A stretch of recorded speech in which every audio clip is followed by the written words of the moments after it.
Release that witch eye by Ermu. Chapter 281 Redwater River Ambush, Part 2. Compared with Lotus, who could only survey the scene from an elevated and distant position, Sylvie's view was much more vivid. Through the thick walls of the soil houses, she could see the soldiers busy themselves in an orderly manner. Everyone was repeating the same single motion, but all 7 to 8 people became one complex whole and moved like clouds and flowing water. The paper bags and iron balls stacked at the back of the compartment were continuously fed into a thick and robust iron pipe, which then erupted with the sound of thunder. Taking a closer look, Sylvie noticed that the soldiers first lit a rope that was at the end of the iron pipe. The jumping sparks then entered the interior of the pipe and directly ignited the previously loaded paper bag. In the following split second, the light became so bright that she was unable to bear keeping her eyes open. The sparks quickly expanded into an orange-red fireball, filling every room in the pipe. With no further place left for it to go, the still-growing flame then pushed against the iron ball, ejecting it outward as if a giant hand had thrown it out. Within the blink of an eye, the iron ball turned into a shadow rushing in a straight line towards the ship sailing on the river. Its strength was so great that it directly drilled through the planks, leaving a fist-sized hole in the side.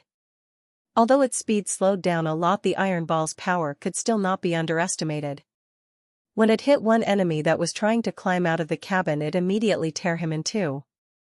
It was Sylvie's first time witnessing such a scene, that without the blade of a sharp knife or the edge of a sword, depending on just one of those plumb iron balls, it was possible to tear a person in two. Due to witnessing the scene from too close, it even felt as if the blood and guts had splashed all over herself. The still not stopped iron ball then hit several more people, not only cutting off their 4 limbs but also shattering their heads. For a moment, the cabin was full of flowing filthy blood, and red and white internal organs. Sylvie suddenly felt her stomach rolling over and over, and stomach acid came rushing straight along her throat. Blurg, the scene in the hold of the ship suddenly faded. Under her chaotical emotional state, she was no longer able to keep on using her ability. Sylvie forcefully interrupted the connection to her Eye of Truth, giving up to the impulse to throw up instead. What happened? Lotus was startled, so she immediately came over to support her, then worriedly asked, "Are you okay?" The prince, also noticing her discomfort, turned around and handed her a handkerchief. "If you think it is too bloody, then don't look at it. At least don't use your ability to look at it from a close range. For now, first go and take a break." "Thank you." Sylvie took the handkerchief and wiped her mouth. "I'm all right." This is probably the incredible invention Maggie and Lightning had spoken of, but back then we hadn't listened enough to it, or we didn't pay any attention to it. After all, without personally witnessing it, such an incredible weapon is really hard to imagine. She once more looked towards the battlefield, to see that Timothy's fleet had begun approaching both shores. Apparently, they have already noticed by now that this kind of violent wind and rainstorm is coming from the soil houses at the shores that are disguised as earth slopes. However, the other side still isn't aware that the military fortification arranged by His Highness Roland has far more to offer than that. Comparatively far away from the V-shaped line of defense were some more bunkers that were hidden with vines and weeds, which had a length exactly the same as the length of the fleet column. If they landed at any point, they would just fall into another pincer attack laid out for them from the beginning. The only way to avoid this would have been if they had turned the bow around and withdrew without even the slightest hesitation. The soldiers in the bunkers were all holding identical long and round iron instruments. These didn't shoot out round iron balls but rather a single sharp but tailless arrowhead. It didn't seem as if it had the same unstoppable power as the iron balls, but when it hit the target, it still turned any armor useless before drilling deep into the flesh of a person's body. Sylvie guessed that the enemy had planned to launch a counterattack after going ashore and lining up. However, the soldiers within the bunkers never even gave them the opportunity to do so. Just as with the previous attack, they also didn't need to show their faces this time. Instead, they aimed at the target with their weapons, easily pulled the trigger, then sent off a rain of arrowheads, similar to a summer storm splashing down on the enemy. Confronted with this kind of rapid fire, without even being able to swing their own weapons, the enemy was unable to resist for long before the front lines totally fell apart. The people who had already left the ship all turned around, wanting to return aboard, while the people still aboard were waiting for the others to flee. The body of the ship substantially began to sway, until the gangplank was no longer able to support their weight and fell into the water, drowning many of them, while some other people trying to climb the wall of the ship were also killed off, which turned the whole scene into utter chaos. It's time. After waiting until this moment, the prince put down his observation mirror, turned toward Iron Axe and ordered, "Take the reserve and clean up the battlefield. If the lead knights were lucky enough not to be killed during the battle, arrest as many as you can. I want to ask them some questions." "Yes," Iron Axe answered as he saluted. He then looked at Sylvie, "Go with Iron Axe and ensure that no one can slip away." Sylvie nodded, and followed after the First Army commander as they moved away from the observation hill. She suddenly understood why His Royal Highness Roland would dare to openly protect the witches here in the corner of the mainland. With such a dominant force in his hands, it isn't known whether the church will be able to beat him even if they send out their God's punishment army. If Lady Tilly can also get her hands on these weapons, maybe there will come a day when us witches will be able to return to our homeland. Asterisk. As he looked down at the paralyzed sailboats standing at the river shore, Roland finally let out a breath of relief. The moment the enemy had decided to land and launch a counter-attack was the moment they were fated to lose the battle. Merely relying on poles and paddles to turn around the bow would have been a very slow process, even more so under a constant artillery attack, which might have been the reason the opposition hadn't turned around and withdrawn. They might have thought that instead of suffering a beating without the slightest chance to hit back, it would be better to hurriedly reach the shore so that they could organize the team for a counter-offensive. However, it would be difficult to completely sink a wooden sailboat by relying on the field cannon's iron balls, which weighed a mere 12 pounds. Even if the hull had been covered in holes, it still wouldn't be enough damage and the ship would still remain floating. So, while they might have suffered heavy losses as they turned around, they would have at least have been able to save one or two of their ships, but, by choosing to land, their whole fleet was doomed to be wiped out. Compared to the last surprise attack at Longsong Stronghold and Border Town's defense battle, the enemy wasn't even able to start an attack at all this time. The pills were usually controlled and held on to by the commander until it was time to attack. Therefore, they were unable to respond quickly enough when the ambush began. It was not until evening that the work of cleaning up the battlefield finally came to an end. By that time Iron Axe and a few personal guards had already entered the camp with 2 captives. Even before Roland had the time to ask, one of them had already started shouting out loud, "I'm Knight Snack. Your Highness, please allow me to write a letter to my family. They will certainly offer a rich ransom. I am the second son of the Shield family from the northern border, Elven Shield. Your distinguished Highness," the other immediately followed, "I am also willing to pay the ransom." "So, the present attack was led by you?" Roland asked as he raised his brow. "Well, no. The captain was Sir Vincent, but he is dead now." Knight Snack twisted his body. "Your Highness, could you let your man untie my hands? I hope to receive the traditional treatment during the redeeming period." "I do not need a ransom," the prince said while shaking his head. "The target of your coming to the Western Territory, the plan, as well as the further intention of Timothy. Tell me everything you know, and I will probably give you what you deserve." "This? Please forgive me, I can't tell you that," Sir Snack said after hesitating for a moment. "I have already vowed my loyalty and devotion to His Majesty Timothy," the young man of the Shield family said. "This would be against my oath." "Then so be it," Roland answered, not taking exception to it. "Take them away for now." After the guards had brought them away, Roland glanced towards Iron Axe and asked, "I heard that you served as the Patriarch's guard during your stay in Iron Sand City, and that you are excellent at gathering intelligence through interrogation, is that right?" "Yes, Your Royal Highness," Iron Axe stated, "there are very few people who can hide information from me." "Well, I will give these 2 men to you for interrogation." Roland turned to leave. "Your manner and methods are not limited. As long as you get enough information, everything is acceptable." Iron Axe got shocked and began to say, "The ransom." "From the beginning, I have already said that I don't need payment," Roland coldly said. "When the questioning comes to an end, treat it as if they had fallen during battle. This is what they deserve after oppressing and seizing commoners then coming to invade the Western Territory."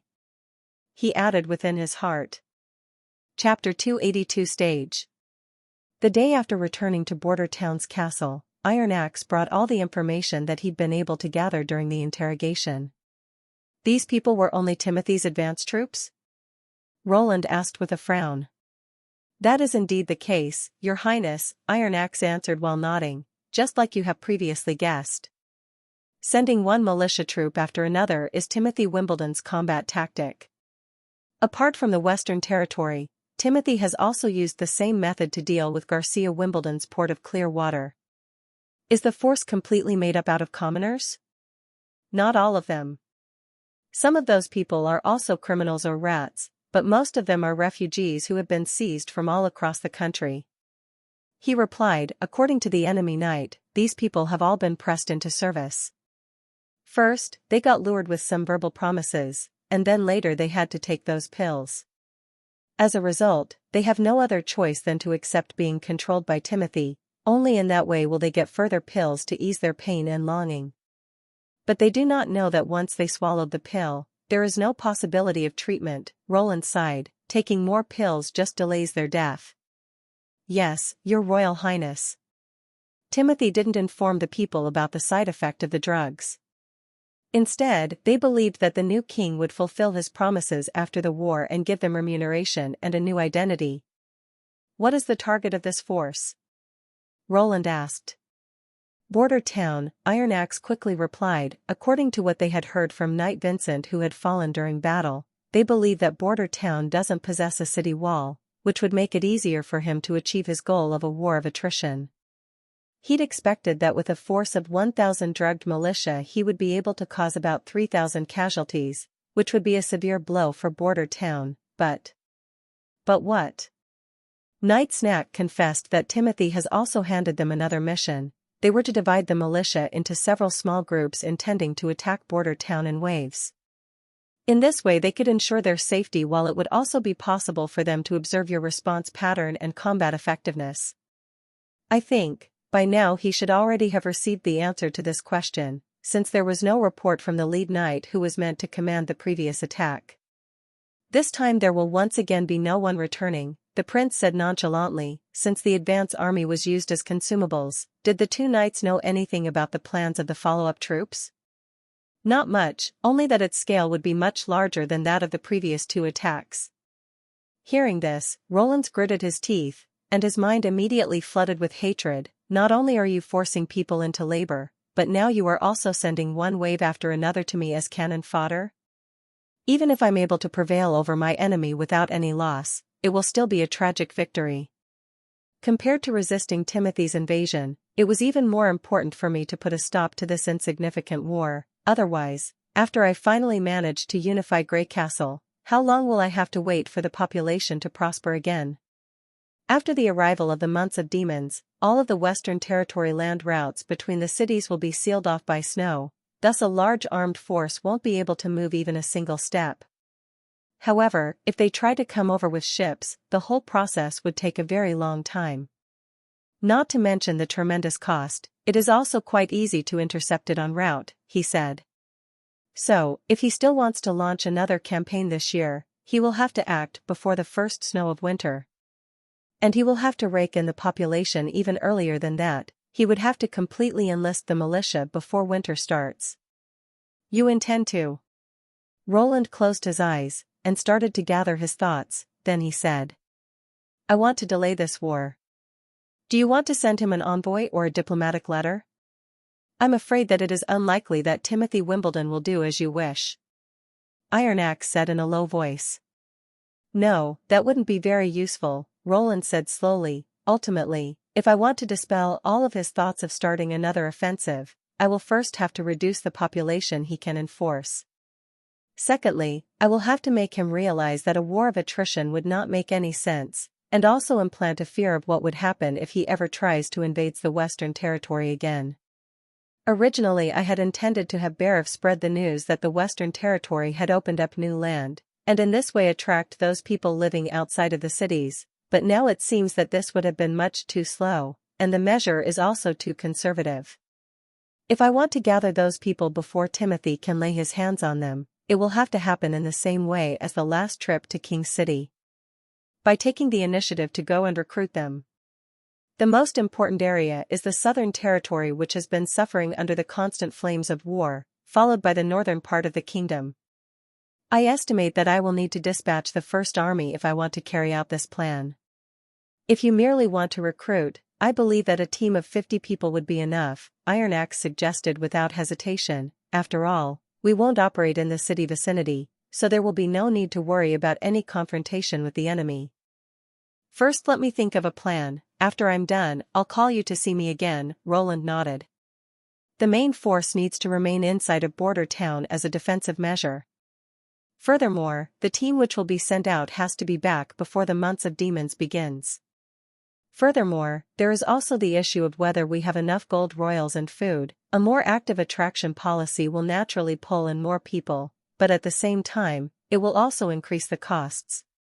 The previous program was relatively good cost-effective, but now with an important objective, it is even more necessary to carefully consider how it should be implemented. Regarding the second point you mentioned, what do you plan to do? First, we have to let off the news by sending the captive commoners back to King City. This way Timothy will be able to become aware of the course of the battle, telling him that something like this is to no avail, so he should never try and do it again. However, by doing this, our artillery warfare will also be exposed. Iron Axe interjected in worry. We didn't reveal anything of value, Roland said, while tapping on the table. Besides learning about the long striking range and the incredible power, he won't be able to learn the principle, so he won't be able to manufacture it for himself. As long as the level of industrialization remains at the current eras, he won't be able to resist even if he's already aware of it. Hot weapons are just too overwhelmingly superior to cold weapons. Even with a strong will, good tactics, and a large number of people, it will still be nearly impossible to reverse the situation. Also, those people will also send him a warning letter. Warning letter? That's right, the letter will be a notice containing the date and time of an attack. I plan to attack King City on that day. The prince calmly said, thoroughly emphasizing each word. For a long time Iron Axe merely kept on staring at Roland, his mouth hanging wide open in shock. Then by the time he came back to himself, he solemnly and respectfully stood at attention, gave a salute, and said, "As long as you order it, I will give my life for victory." "Relax, I'm not thinking about sending you out to die," Roland gave a reassuring smile. "My plan does not need the First Army to participate, the witches will do it on their own." How is it possible to make Timothy afraid of the Western Territory? I think that nothing else than a direct attack against the palace would ever shake him to his roots. All thoughts of dispatching troops should vanish, after he realizes that there is no place where he will ever be safe. Roland envisioned the dropping of leaflets out of planes during later generations. However, instead of delivering leaflets, Roland intended to send Timothy 2 bombs, the so-called surprise attack of a bomb dropping from the sky. The possibility of directly killing the new king with it was minuscule, but as long as it could play a deterring role, it could still be considered as a successful mission. However, whether the other side would stop insisting on launching a large-scale attack because of this would be very difficult to determine. Roland was clearly aware of the fact that the pattern of the battle for the throne had changed. He was no longer so weak that he needed to disguise himself and hide, as he did at first after crossing over. It was now finally time for him to show his hand. Step by step he was climbing up to Greycastle's political stage, finally making the people of the kingdom pay attention to his existence. This had nothing to do with any desire to show off, rather it was intended to propagandize the power of his territory. It was useless to obtain a kingdom in ruins, and fields that were plastered with corpses. He hoped that with this declaration, even more people would be motivated to travel to the Western Territory and stand by his side. As the sun sunk behind the mountains, Roland opened the windows of his office. The evening breeze brushing past his face, no longer was it burning hot, instead it contained a trace of chill. Autumn was approaching. Chapter 283 Hydrogen Balloon Delivery. On the third day after the start of fall, the fleet from Margaret's Chamber of Commerce docked at Border Town's pier. This time, the size of the fleet had already returned to the scale of the past, 10 sailboats laid in a row, firmly docked at the side of the pier. "Most honorable prince, we meet once again," Gammon the merchant from the Crescent Moon Bay said while he bowed in greeting. "According to Miss Margaret, the transformation of the first steam-powered ship has been completed." "That's true," Roland acknowledged laughingly. "However, in order to ensure the quality of the goods, it is still required to go through a 3 to 4 days sea trial, so that we can test its reliability and power of the system." "I am really looking forward to seeing it in action," Margaret said while happily clapping her hands. "That's about the time we will have to wait for the fleet to unload anyway, so we will stay here and wait for it. May I ask if it is possible to go about and look around during the sea trial?" "Of course. It is, after all, an entire new kind of ship. Its handling is completely different from any sailboat in the past, so I will have to show you how to operate it anyway. However, according to the schedule, this will only happen tomorrow." Roland gave them the signal to follow and said, "For now the most important matter is for you to relax your tired body. Have you had any lunch yet? I have a sumptuous banquet prepared in the castle hall.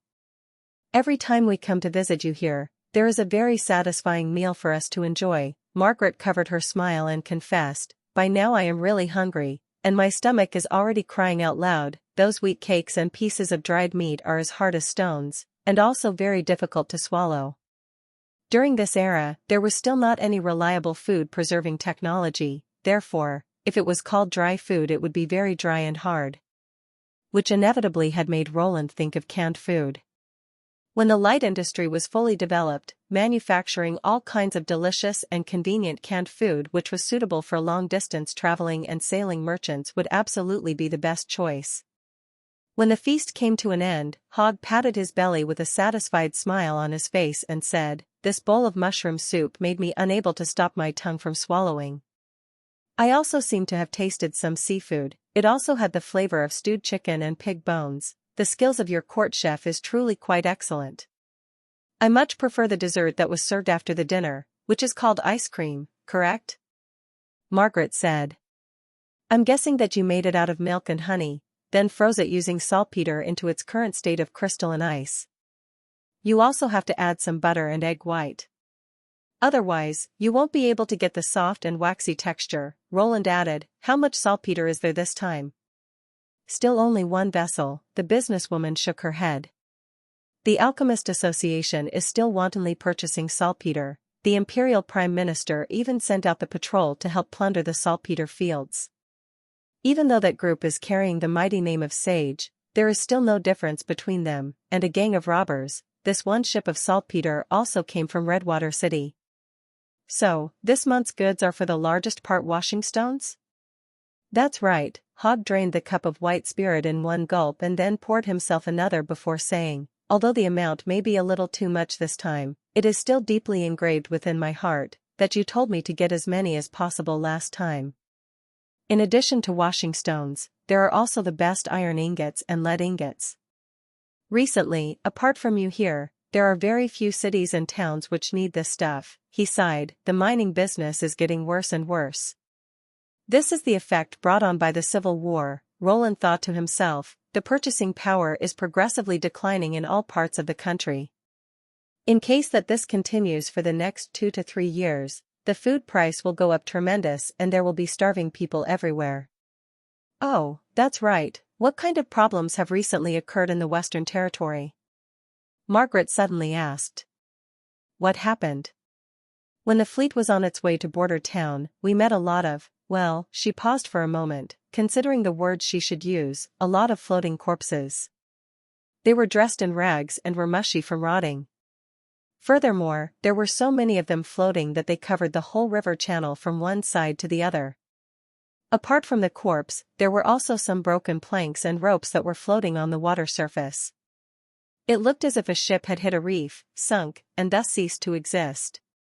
However, there is no reef in the river, so I thought.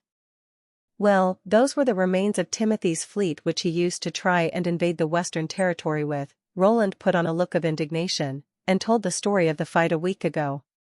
"They have gotten the punishment they deserved. In order to avoid blocking the ship channel and spreading a contagious plague, he had transferred Anna and Lily from Border Town, after cleaning the battlefield. One was responsible for burning all the remains of the ships, while the other was responsible for purifying the water. But since Margaret still saw the floating corpses, she mustn't have been far away from the actual fight to have passed the place so soon after the end of the battle. So that's the reason, the merchant said with a smile. It seems as if Timothy has hit a wall on both sides. On both sides? There was also Garcia's port of clear water. The latest news I received was that the looters who attacked the cities of the Eastern Territory were actually Garcia's men. After looting everything from the Seawind region and Valencia, the Black Sail fleet went further north along the coastline instead of returning to the harbor. Who knows where she finally landed? North, Roland asked in surprise. Did she leave Grey Castle? For now that seems to be the case. Timothy's troops have already thrown themselves against an already evacuated port of clear water which left it as a ghost city. Margaret stated, there were a lot of rats within the force he brought along, so that's why all of these are well-known secrets within the streets. No matter what, you are the only thorn left remaining in his side, thus in the future, it is quite possible that his attempts to invade the Western Territory will become even more and more frequent. If you ever want to leave Grey Castle, Crescent Half Moon Bay will welcome you at any time, Marlin offered. That's right, Gammon agreed while patting his chest. The island is sufficient enough to contain 10 border towns, and we are even willing to provide for you and your people free of charge. You merely want me to hand over the technology for the steam engine and steam paddler, right? Roland rolled his eyes in his mind. Even if I couldn't stay in Grey Castle any longer, the first person I would seek shelter from would be Tilly Wimbledon.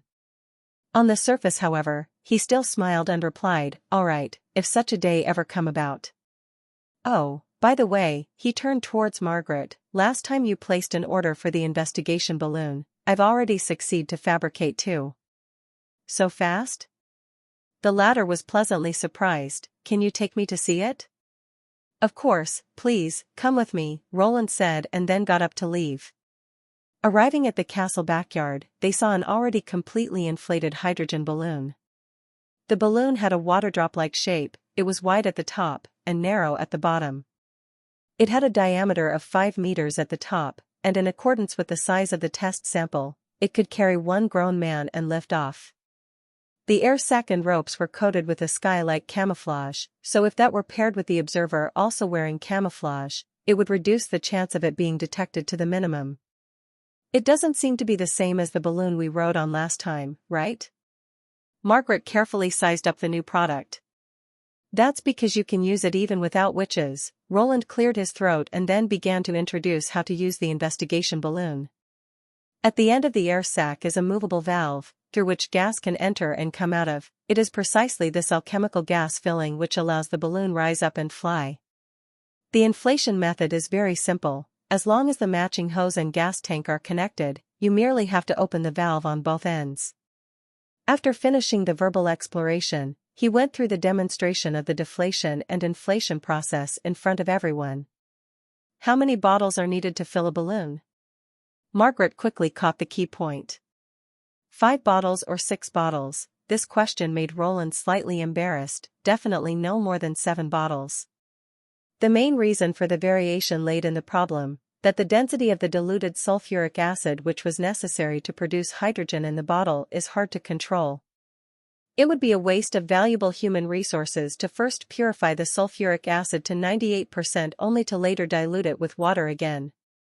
Is this alchemical gas very expensive? It is indeed. It is also hard to conserve and full of dangers.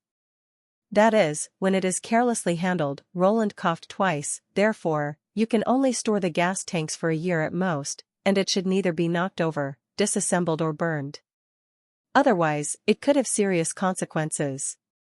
He paused for a moment to let his words settle. Then continued, although the price is somewhat expensive, rest assured.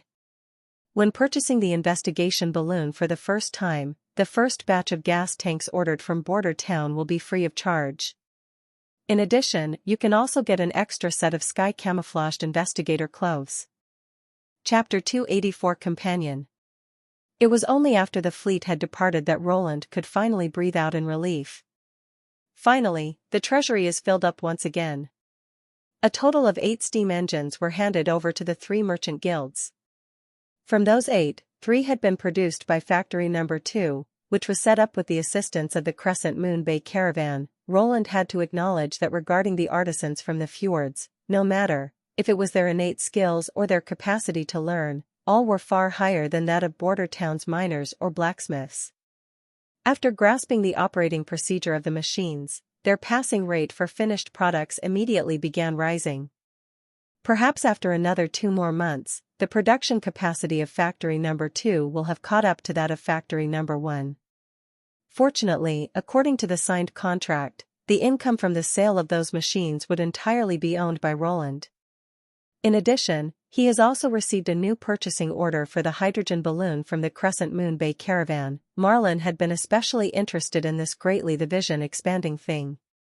In addition to a single-person detection balloon, he also specially asked for a custom-made giant balloon with the capacity to carry 3 to 4 people, which he intended to use for the exploration of the fjord's new islands. Including with the delivery of the first steam paddler, all 3 items had brought Border Town an income of close to 7,000 gold royals. After deducting the costs for buying goods such as metal ingots, washing stones, grain, and other commodities, the remaining 6,000 gold royals should be sufficient to support his population expansion plan. Thus, Roland called Berev and Iron Axe into his office. Now that the treasury is full again, it is time to recruit more foreign citizens. He looked at the 2 able men. This task will be carried out by a cooperation of the City Hall and First Army. Which specific personnel you assign will be your decision. I will merely brief you with the rough details of the mission. Please speak, the Prime Minister said with a nod. Recruitment will be split into 2 areas, the north and the south. Roland took a map and placed it on the table, then spread it out in front of the other 2, especially the area between Eagle City and Port of Clearwater. I suspect that Timothy regards these people as members of Garcia's group, thus turns them into useless people who he can consume as he wishes. Therefore, you need to rush over to be the first who tries to rope them in. The team sent out by the City Hall will be responsible for attracting the nobles, artisans, and other literate people, while the First Army's main task is to recruit the commoners. Compared with the previous propaganda missions, this time the strategy must be more active. Do you understand what I mean by that?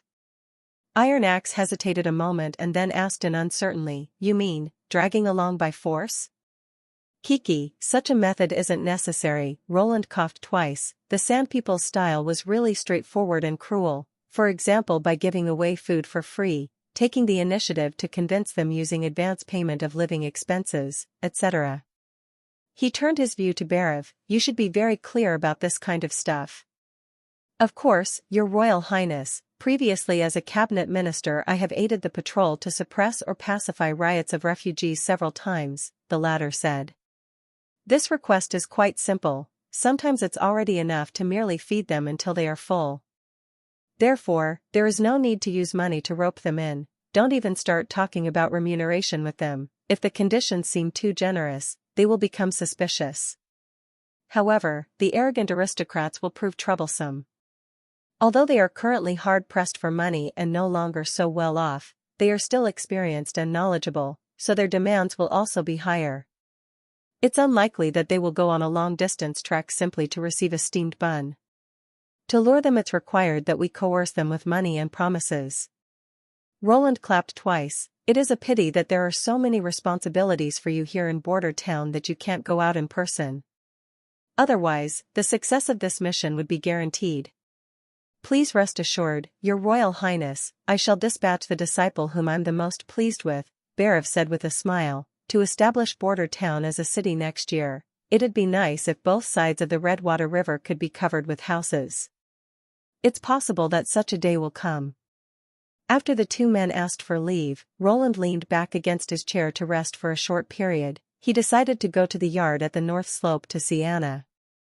Stepping through the door, the first thing to enter his view was a pile of metal cubes.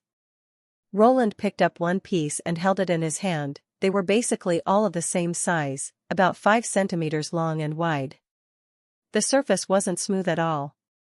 It looked as if they all come out of a press. There was also a number engraved on one side.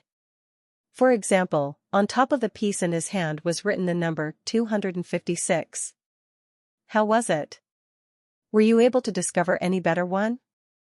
Number 1057 and number 2284 are exceptionally hard, compared to the others, regardless of their hardness or toughness, both are excellent, Anna answered after coming over to greet him with a bright smile. Were you already able to climb over 2000? Roland asked in astonishment, and took the record handed over by Lucia. It was completely filled with data. Seeing number 2284, he discovered that there were several numbers written on it: carbon content of 0.8%, 15.2% of unknown elements. Well, this is more satisfying than cutting gun barrels, Anna confessed with a wink. Whether it is unexpectedly possible to create such earth-shaking changes to its characteristics by mixing iron pieces together with other metals, is something I really look forward to finding out. I want to know how these metal pieces work. Anna and Lucia's current exploration was a far-reaching task. Roland let the little girl first break down the ore into its raw materials before Anna then mixed and melted them together according to the different mass ratios. Afterward they would then test the performance of these pieces, by stretching and squeezing it under the heat of Anna's black flame. Through observing the actual time taken and amount of magic power it took, Anna could distinguish between its strength and toughness. The first material to add had obviously been carbon.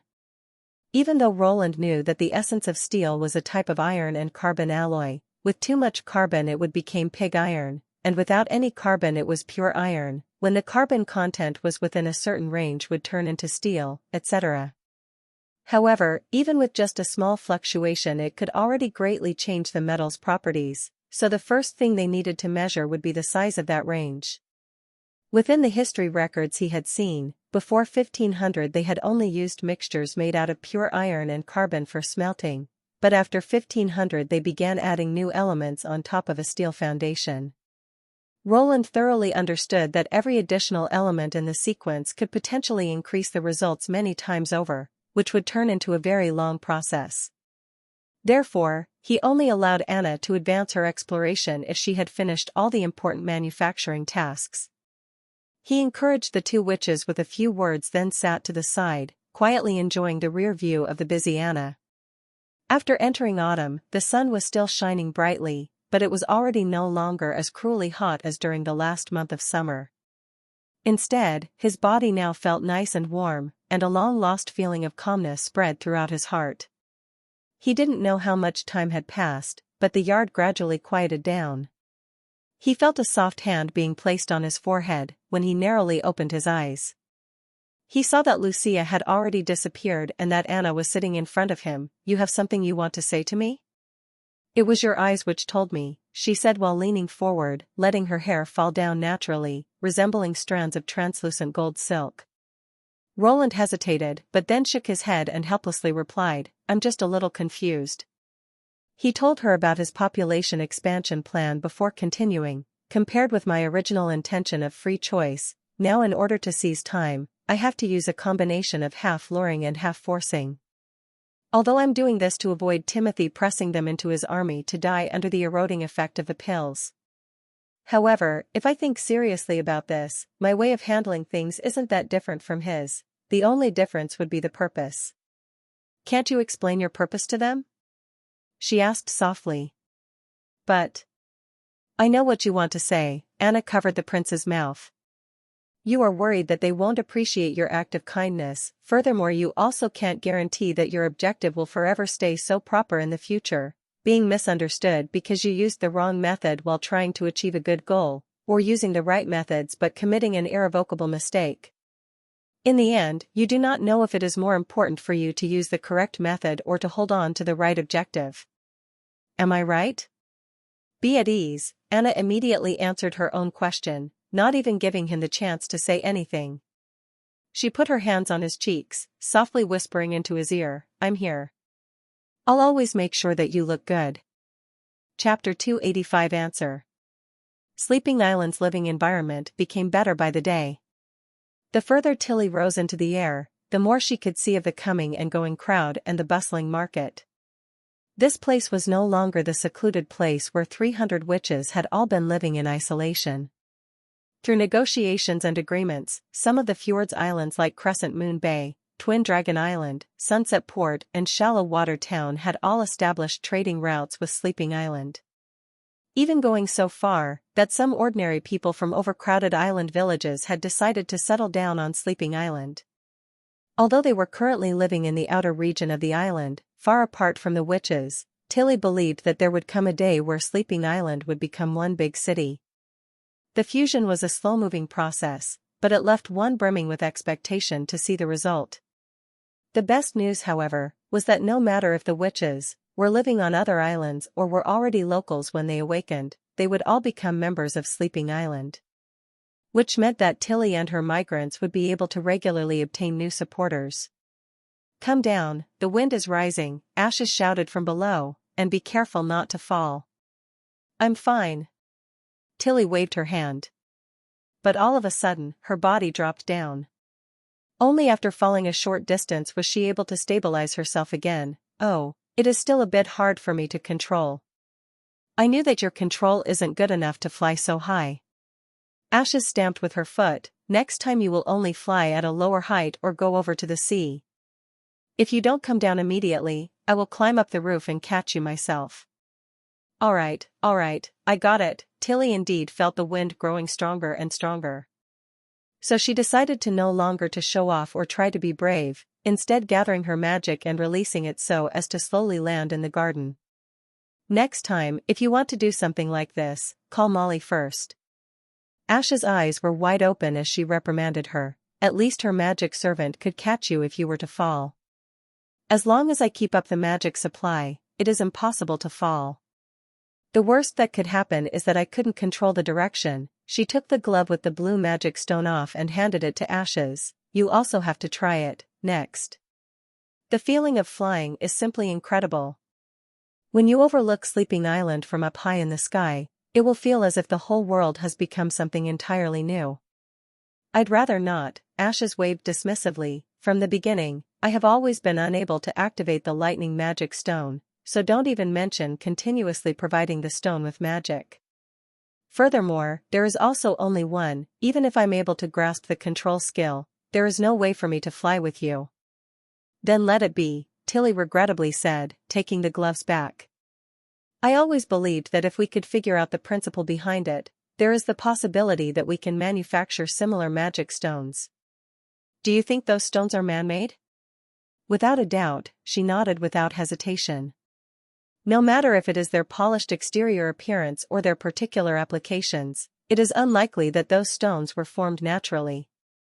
It seems that the group who inhabited the ruins had a much deeper understanding of magic than we did. It's just a pity that they didn't leave any more clues than a bunch of incomprehensible scrolls." At this moment, a huge white figure suddenly fell from the sky. Due to the speed at which it fell being too fast, it practically smashed into the ground with a thud, lifting out a circle of dust. "Maggie?" Ashes lifted her eyebrows. "Oh, that's extremely painful, Goo," the little girl that was lying on the ground said as she rubbed her head and stood up. "Just now, were my eyes playing tricks on me? Lady Tilly can actually fly in the sky. If it wasn't that you had the wrong color of hair, I would have believed you were lightning." "You were not mistaken, I just flew in the air," Tilly said while rubbing her cheek with a smile. Are the witches who went to live in Border Town doing well?"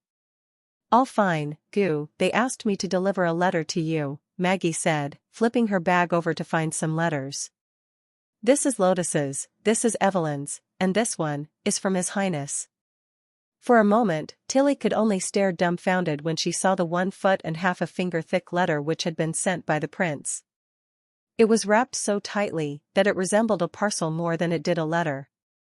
It was even so heavy that it caused her hands to drop down a bit, which made it obvious that this wasn't just a simple letter. "You've worked hard." Ashes took out 1/2 of a wheat cake, broke it into small pieces and handed it over to Maggie. However, the latter merely shook her head, put a dried fish into her mouth and vaguely said, "I'm off to play with Molly." Then she turned back into the large white pigeon, flapped her wings and flew out of the flower garden. "Why do I get the feeling that after 1 month she's somehow become bigger?" "I have the same feeling," Tilly laughed, perhaps the life in border town is quite good. Back at her house, she tore open Roland Wimbledon's letter. Within, she discovered that besides a sheet full of written content, the more than a dozen remaining pages were unexpectedly some vivid and lifelike pictures. What are those? Ash's question exactly reflected Tilly's own puzzlement. She shook her head, took out one of those painted sheets and spread it out. The content on top was somewhat hard for her to believe. The background resembled a wasteland in the evening. Under the bloody red light of the setting sun, two atrocious-shaped monsters could be seen in a close-quarter fight against a group of witches. The witches were clearly in a disadvantageous position. Their best abilities didn't seem to show any impact. No matter if it were vipers or fireballs, none were able to stop this enemy. When she came to the last picture, she saw that several witches had fallen, forming pools of blood. Tilly frowned. The scene was undoubtedly drawn by a witch. Only magic would be able to create such a lifelike image. But, in the end, were these merely simple pictures, or were they a reminiscent of something which had happened in the past? With a feeling of being on a knife edge, she immediately snatched the letter and quickly skimmed over its content. Soon, Tilly felt her stomach tighten, and her hands began to shake as she saw one word appear in the letter again and again: devil. What happened? Ashes asked in concern, grasping Tilly's tight to support her. What did the letter say? It's the past of the Witch Cooperation Association. She patted the back of Ash's hands, indicating that she was all right. They were looking for the Holy Mountain in the wilderness. You should remember the Holy Mountain, right? Yeah, it's the legendary destination of all witches. At the Holy Mountain, they can find real peace and serenity, but this is merely a vague rumor. There's nothing genuine about it. Ashes couldn't accept it as correct. Here on Sleeping Island, we can also live in peace. Moreover, the demon bite is nothing more than a lie of the church. But Kara was convinced that the Holy Mountain did indeed exist. In addition, she had also found an ancient book within the ruins inside a forest of the eastern region, fully believing that it could lead her to the gate of an uninhabited land in the forbidden area. She went so far as to lead the Witch Cooperation Association over the impassable mountain range. However, after entering the wilderness, they didn't discover the Holy Mountain, but instead met with a terrible monster. Tilly said in a small voice. The one from the painting? Ashes gasped. That's right, Tilly confirmed, showing a somewhat dark expression. The letter said that they possess extraordinary strength, moved nimbly and can control demonic beasts. One of them could even release lightning from its hand. Just like a witch. From the more than 40 witches in the beginning, only 6 people survived. Then in their desperate situation, they decided to rely on the help of the Lord of Border Town. Unexpectedly, it was originally like this. Furthermore, the point that puzzles me the most is that the ancient book contained one paragraph which looked like a slovenly written essay. However, it was written in the language of the 4 kingdoms. Tilly turned her attention back to the letter. Within, it mentions the holy city, a fight with the devils, and Alice's experiments of a god's punishment army. It should be the story of what happened 400 years ago, but since they know the language of the 4 kingdoms, why should they use a very different language to record the documents and books? As she was still unable to get any results after thinking about it for a long time, the 5th princess just put all these things aside and instead took out Sylvie's letter, intending to learn what the examination of the Lord of Border Town has shown. In the end, the first sentence of the letter had already left her dumbstruck, even more so than the shock when she had seen the word devil. Lady Tilly, I was unable to find any sign of camouflage or magic on Roland Wimbledon's body. Also, besides the witches of the Witch Alliance, there are no other witches hidden in the town. So I think, he may be your genuine older brother. Chapter 286 Change. Genuine older brother. Genuine, older brother, how can this be? Tilly held the letter in a startled fashion with both hands, her mind not able to focus in the least. All the thoughts in her mind were tumbling up and down like the tide. Her father, King Wimbledon III, had 5 children. Gerald, Timothy, and Garcia, due to their earlier birth, could be considered as the first circle.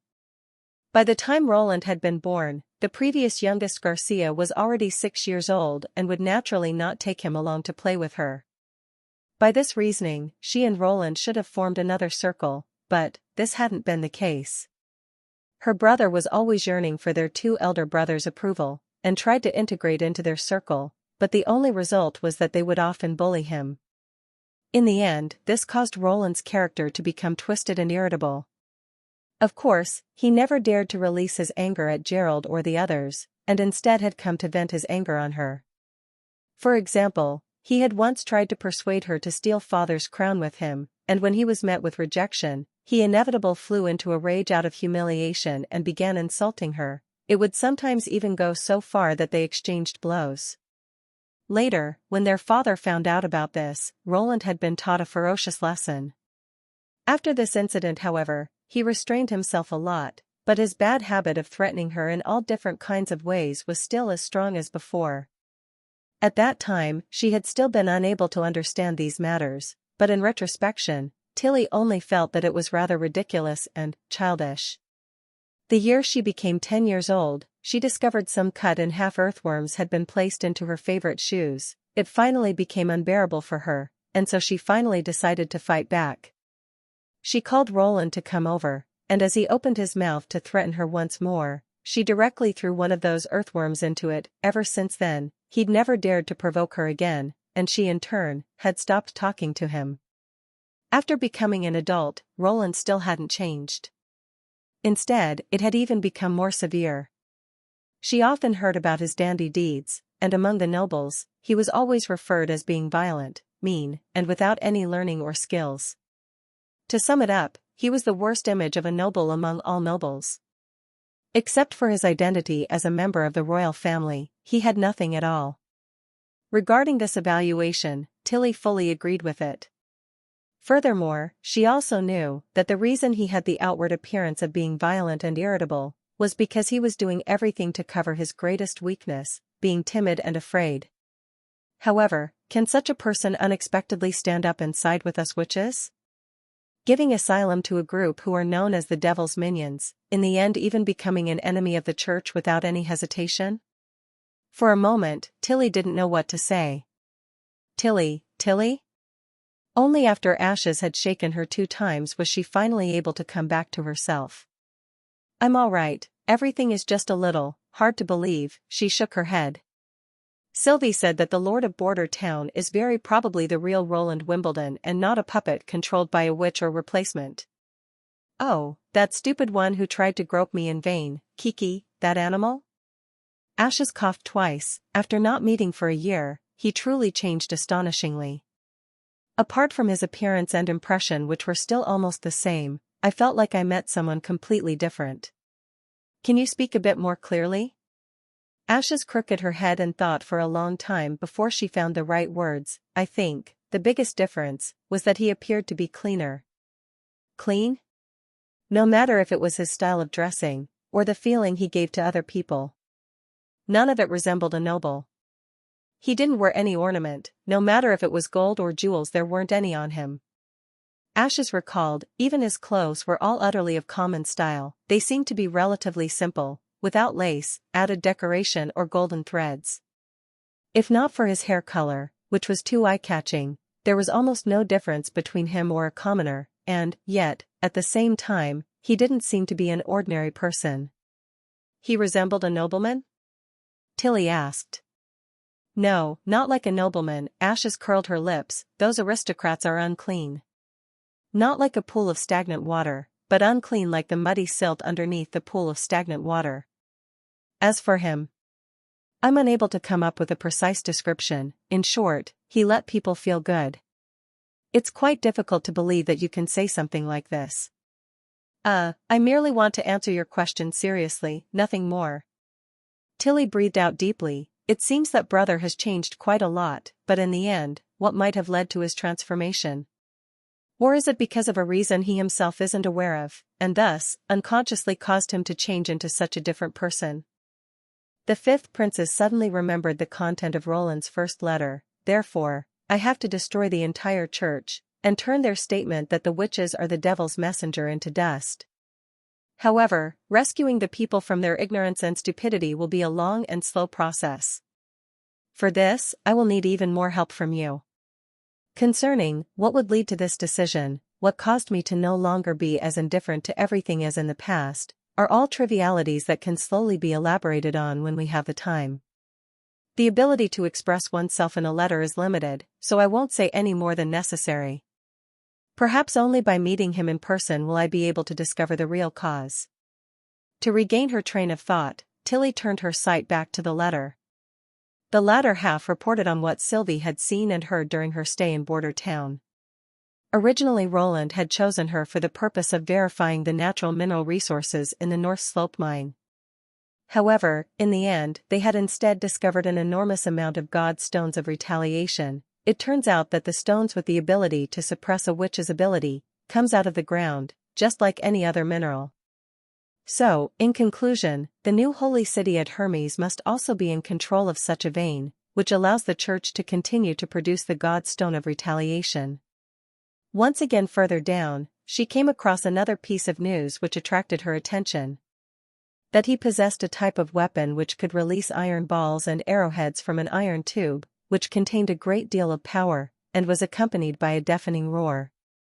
Even though Maggie and Ashes had already mentioned this kind of thing, but it was the first time that she had ever seen such a detailed description. Sylvie had even attached a hand-painted diagram to the paragraph. Oh?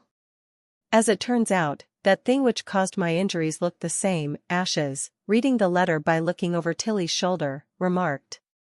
Since we are allies now, you can ask him to send a large batch of weapons to Sleeping Island with your next letter, and tell him that we need them to guard against the church. If he doesn't want to. Humph, this ally might not be as reliable as you thought. Being allies doesn't mean that you won't guard against each other at all, Tilly said laughingly. This weapon is clearly the foundation he used to build his home, so how could it be so quickly handed over to others? This kind of test would only destroy the trust we worked so hard to build. I also excluded Molly and Wind Reader from the list I gave him about our witches. And this winter, we will go and visit Border Town anyway. At that time, we will be able to speak from face to face. Don't you think that that would be a better time for it? Well, Ashes spread her arms out and said, you have the final say in this. Tilly showed her a smile and then continued to read the letter. When the line of sight turned to the last paragraph of the letter, she couldn't help but feel shocked once more. Roland unexpectedly invented an undergarment which was used to wrap up the woman's chest. He even went so far as to present it to every grown-up woman in the Witch Alliance. This is simply too absurd.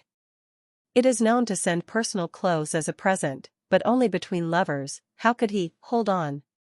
Tilly suddenly remembered a story which had spread throughout King's City. Apparently, there was a time when Roland had presented some young noble ladies with skin-tight corsets, but among them there were some who had immediately thrown it back into his face, which later turned into a joke among the nobles for some time after. This indeed sounds like something he could do. Tilly suddenly felt tangled up. On one hand, this brought him more in line with the image she had in her memory. On the other hand, she now felt that it might not be so good to go and meet him. In the end, should I not go to meet him in Border Town this winter? The fifth princess thought to herself in distress. Chapter 287 Preparations for the Soap Factory. Western Territory, Border Town. The amount of washing stones purchased from Silver City filled 4 ships, and had taken several days to unload. Now that there were enough raw materials, the soap mass production plan was officially placed on the agenda. The necessary buildings, like the factory and warehouse, had already been set up long ago. The soap factory was located beside the industrial park, next to Steam Engine Factory No. 2, built in exactly the same style as the former. Since the roof, supporting beams, and planks for the walls were all made out of wood, and it had the same measurements as before, the task of wood cutting and transportation was placed in the hands of the witches, and the whole construction period ended up being very short. Manufacturing soap needed a series of chemical reaction. Washing stones, which was a natural soda, could be used for this. The other raw materials required were also very common. In addition to soda ash, he also needed an enormous amount of milk of lime and fat. After soaking the milk of lime, or to be more precise, the lime inside the water, it would settle down at the bottom of the cloudy water inside the receptacle. By mixing it with sodium carbonate, it will react and produce caustic soda, and by adding fat in turn, it will react to produce high-level fatty acid and glycerol. While the former product was the soap, the latter was a critical raw material for explosives. Prior to manufacturing perfumed soap, Roland had already tested this entire chemical reaction process in the castle backyard. The basic theory was the same, but if he wanted to expand from the small amount of trial production to start mass production, he still needed to develop a consistent industrial production process and norms. But what was even more important to him were the professional chemists needed to guide the manufacturing process. This was the reason he had called the chief alchemist into his office. "Your Highness, you previously asked me to develop a sulfuric acid mass production system. I believe that I finally found a feasible plan," Kalsichi immediately shouted after he had opened the door. "However, it will demand we use a large amount of lead. We will also need a blacksmith who can make a vessel from the lead.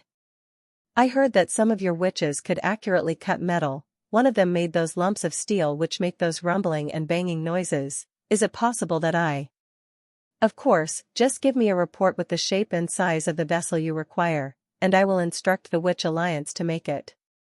Roland impatiently waves with his hand, indicating that he should take a seat. "The reason I called you over today wasn't to question you about the acid production system. Instead, I want to discuss another task with you." "Your Highness, these days I'm really busy. I don't have the time to do any other work," Kyle said, shaking his head repeatedly. "The acid mass production system is a tough challenge. I have to finish at all costs." He paused and then added, "And it is a daunting challenge. My disciples are also out of the question. All of them are aiding me in preparing this task. None of them can leave." "Rest assured, you won't have to lose any time about it," Roland said comfortably. He took a mouthful of tea before he continued. "It isn't necessary that you transfer any of your beloved disciples to take over. Simply sending over a few apprentices should be good enough." "What will be their task?" "To make soap. More precisely, to make a cheap version of the perfumed soap which you can buy at the convention market. Which, with the exception of its scent, provides the same function as the perfumed soap and can be used for bathing, washing clothes, as well as cleaning tableware." "Are you speaking about the saponification reaction mentioned in elementary chemistry?" Kyle asked while stroking his beard, "The one that uses the reaction of caustic soda and fat to produce alcohol and salt?" I have to say, hearing standard chemistry terms come out of the mouth of an alchemist is a very strange feeling, especially since I am the one to come up with them, Roland thought while forcing himself to restrain his smile. Instead, he spoke with a deathly earnest expression. "That's right, the saponification reaction, as has been written down within the ancient book. It was because of this foundation that I was able to produce perfumed soap."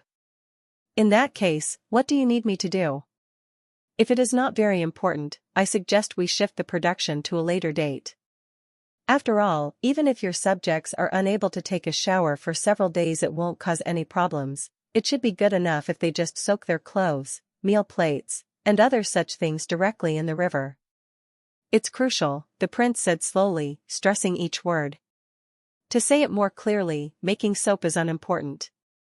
However, it is the byproduct of the production process that I desperately need right now." "Do you mean the alcohol?" Kyle couldn't believe what he had heard. "That's right, exactly, the alcohol. You may also call it glycerol," Roland stated. "It is a very valuable raw material, whose importance is not inferior to the two acids." "Okay," Kyle shrugged and said, "however, as I already have stated it, I don't have the time to do it myself." Roland exhaled slightly, once more starting to learn how tiring it was to deal with the chief alchemist. "As long as you pick out several talented apprentices and demonstrate the process one time in front of them, it will already be enough. I will recruit some of my subjects to carry out the production process. However, in the end, none of them even understands a word about chemistry, so there have to be some people to check on every segment." After pausing for a moment, the prince continued to say, "You can also treat it as a never-before-practiced chemical test. If placed in the alchemic workshop, this process may mean the discovery of some new alchemic formulas, enough to earn an apprentice the title of an alchemist." Those last few words were probably what persuaded Kyle in the end. "If you say it like this, I'll need an entire afternoon to teach the apprentice what they require." "Excellent," Roland smiled. "You should also know that the most important thing about the process is ensuring that enough caustic soda is produced." He wrote down the reaction formula on a piece of paper. Before the invention of the syntactic alkali production, natural soda was the most important alkali raw material. The latter was mainly composed of sodium bicarbonate, which when heated would break down into sodium carbonate, carbon dioxide, and water. Because it was accessible in great amount and also quite simple to process, it was still in use even in modern times. By decomposing the washing stones with heat, followed by dissolving them in water and afterward filtering the water, you can obtain a relatively pure solution of sodium carbonate solution. Followed by heating it together with milk of lime, you can get a sodium hydroxide solution, for which you should easily be able to come up with a purifying method for yourself, Roland explained. To clarify, first distill, then mix, repeating these steps until the concentration is high enough. Then after it has cooled down, the concentrated solution will have formed a huge amount of crystals. These were the details written in the elementary chemistry.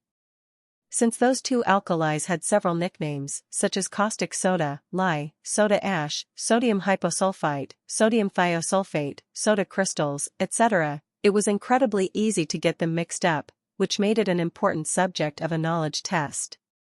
The reason why he could still clearly remember it to this day was because he was initially required to know the textbook's related content by heart. "I understand," the chief alchemist said, looking over the equation of the chemical reaction from start to finish. "But Your Highness, what's to be done in regards with the fat?" "I will arrange people who will send it to you." Animal fat was an expensive resource during this era. However, during the previous seed-collecting mission, his personal guard had brought back the seeds for olive trees from Fallen Dragon Ridge, which now gave Border Town a reliable source for vegetable oil. Even though there was currently only a small plantation at the castle backyard, but since leaves had the ability to hasten ripening, harvesting a pile of fruits each day was no problem at all. The extraction of olive oil was also very simple. When the fruit became ripe, they simply used physical strength to squeeze the oil out and afterwards sieved it so as to filter out the flesh and seeds. Finally, after a brief description of the requirements and necessary preparation for the soap and glycerol production, Roland permitted Kyle Sichi to leave the office. From now on, when the soap factory started its production, Roland would obtain a steady stream of glycerol. And with glycerin, he had finally made a big step towards getting real smoke-free gunpowder and powerful explosives. Chapter 288 Teacher and Disciple. Kyle Sichi passed through Border Town into the direction of the Redwater River. By now, Border Town had become a flourishing place. It was hard to imagine that this place had started out as nothing more than an outpost used to detect the movements of the demonic beasts. The ground beneath his feet was grayish-black and solid. Both sides of the street were lined with neatly arranged single-story houses, different to the residential building in the other district. These houses weren't used for a living, their interior was much more spacious than the other residences, and were somewhat similar to a small warehouse. According to His Highness, these houses would be used as stores. In front of the single-story houses was one deep gutter, which was covered with stone slates. It was like the boundary line for the Black Street. In addition to this, at intervals of one segment they had also planted a big tree at the roadside, sandwiched between two houses. The branches grew close to the center of the road. Not only did it offer protection from the sun and rain, but it also warmed the people's hearts and delighted their eyes. Kyle had no choice but to say that in the end, it was the regularity that gave him the greatest impression. No matter if it were the buildings, roads, sewers, or trees, they were all located at the right place according to a previous plan. Each was carefully selected for quality at a level not inferior to that of a lord's flower garden. The experience of wandering through the streets of Border Town was equal to wandering through the Duke's district of Redwater City, although the latter's buildings was more concentrated and were even larger than these. The harmonious arrangement of these ordinary and mediocre houses exuded their own unique sense of beauty. This kind of feeling surpassed that of individual greatness, showing a higher level of grandeur since it was part of a whole. Just like those chemistry formulas that are adjusted to a uniform system, he thought, this is a beauty brought forth by order. Nowadays, Kyle had a lot of reputation in Border Town. The passers-by who were coming and going all greeted him with a nod and respectfully addressed him as sage. However, compared with the title of a sage, he still preferred the title of the Master of Chemistry. It was just a pity that His Highness had made it clear that he had to understand intermediate chemistry before he could receive this special glory.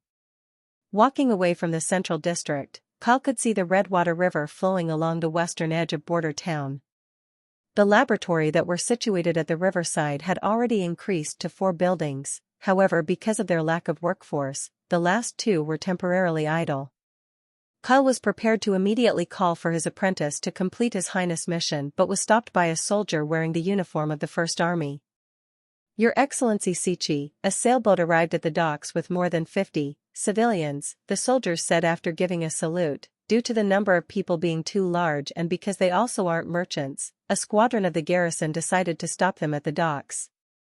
Among them there was one who said that he wanted to see you. He claimed to be an alchemist from Redwater City, named Chavez." Kyle shouted, simultaneously grabbing the soldier's shoulder, "Take me to see him." Together with the soldier he went over to the dock district. There he saw a familiar silhouette come into his view. Chavez had indeed arrived. "Honored mentor." The moment the other side saw Kyle, Chavez immediately waved his hand to get his attention. "These are the alchemists and the alchemy apprentices I have invited." Kyle turned toward the garrison captain and explained the situation. "Have every person you're holding come over. I will take them to the city hall so that they can register." "Yes, your esteemed self. But please allow me to send a squad to escort them." "No harm." In reality, the so-called escort was dispatched to control and keep a close watch over them, to avoid someone separating from the group and sneaking into Border Town's central district. But this was also an established rule set in place by His Highness the Prince. Therefore, Kyle also didn't have any intention of interfering with it. "Honored teacher, in the end, what is going on? Why would they especially dispatch someone to look after the docks in an out-of-the-way border town like this?" Chavez walked over the moment he was released and started complaining, sounding somewhat unhappy. Moreover, they were even stricter than the guards protecting the city walls of a major city. "They asked for my name, surname, and origin. Even when I attempted to change their mind with silver royals, it proved entirely useless." "Silver royals?" Kyle asked with interest. "How many?" "Of course, just one," Chavez answered, looking somewhat perplexed. "Ha ha ha." Hearing his response, Kyle stroked his beard and started to chuckle. It is only natural that it hadn't worked. "You have to understand, their salary is already set at 15 silver royals each month." 15? Yes, compared to those city patrols who rely on the blackmail of merchants and traveler to make a living, the living standard of the First Army is much more comfortable. But this is also the reason why extortion, looting or accepting bribes are so strictly prohibited. Once discovered, they will immediately be expelled from the army, and at the same time they will be put into the dungeon to await trial. Although Kyle wasn't an official minister of the city hall, as the temporary substitute for the Minister of Chemistry, he had still attended several conferences.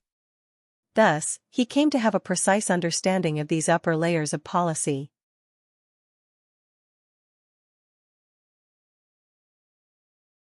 "Don't tell me that they are really able to restrain their hands?" Chavez asked, slightly suspicious. "There still exist some who are unable to control themselves, but all of them have been sent to the mine to serve out their sentence." Kyle twitched his lips, then asked, "Didn't you notice any unique aspects about Border Town when you arrived?" There were a lot." The young alchemist scratched his head. "For example, along the river channel there were many people who were chopping wood and repairing a road. However, they were already so far away from Border Town. In the end, where does the road they are repairing lead to? Furthermore, what purpose do those iron towers along the river shore serve? Do they store drinking water?" He paused. "Oh, that's right. Before our arrival at the pier, I actually saw an iron bridge which was still under construction. It wasn't made out of wood or stone, I'm sure it was made out of iron. Also, didn't the bridge seem much longer than any you have ever seen in your life before?" Chief Alchemist asked smilingly. Therefore, since you've arrived here, you shouldn't keep hold of your life experience from Redwater City. This is an entirely different kind of city, of course. At present, it is only a town, but it is already amazing enough. It is the same with elementary chemistry. Before you have seen it, you would never be able to believe that something like it would be possible. He didn't know why, but as he said these words to his apprentice, he felt indescribably carefree and joyful within his heart. Unknowingly, he had already came to regarded himself as a citizen of border town, which meant he was only taking some pleasure in showing off his new home to a visitor. After the completion of the registration, the City Hall's officials arranged the residences for the apprentice, while Kyle Sichi immediately pulled Chavez along and returned to his house. Though I knew that you would accept my invitation, I still didn't expect you to come so soon. Chavez looking somewhat embarrassed as he bowed and confessed, I should have agreed from the beginning. Hearing this, the chief alchemist smiled. Even though he was engrossed in alchemy, but that didn't mean he didn't understand a word about the affairs of life. The reason why Chavez didn't choose to leave from the beginning was that due to his discovery of the two acids method, he had hoped that Redwater City's lord would give him the position of the chief alchemist. Only after Cabora, who'd already held some prejudice towards him, became the new chief did he decide to leave Redwater City. But Kyle didn't really care about such small matters. Longing for the position of the chief alchemist of the workshop had always been the ultimate goal pursued by alchemists. Do not cherish your previous work, alchemy is meaningless here. All your past achievements in the field of alchemy are not even worth mentioning. In this place only one thing is worth pursuing, chemistry. Chavez took a deep breath and then said, I understand. Even though you may get your own house assigned to you, but sleep here for tonight, since we haven't talked for a long time. Back when he had taught Chavez his alchemy skills, he had pulled his young disciple along and talked with him all through the night, and if they became too sleepy, they ended up squeezing into the same bed. The other party apparently understood his meaning and immediately answered in an excited tone, yes, mentor. After eating dinner, the two went to the study, where Kyle Sichi carefully handed Chavez the elementary chemistry. Is this the praised ancient book? Chavez solemnly opened the first page and earnestly started to read.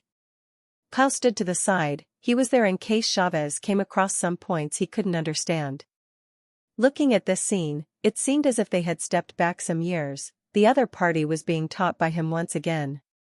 Now with the addition of Chavez and the 50 new apprentices, I finally have more than enough people to test the large-scale production of sulfuric acid, while at the same time, the other two laboratories can also begin their work.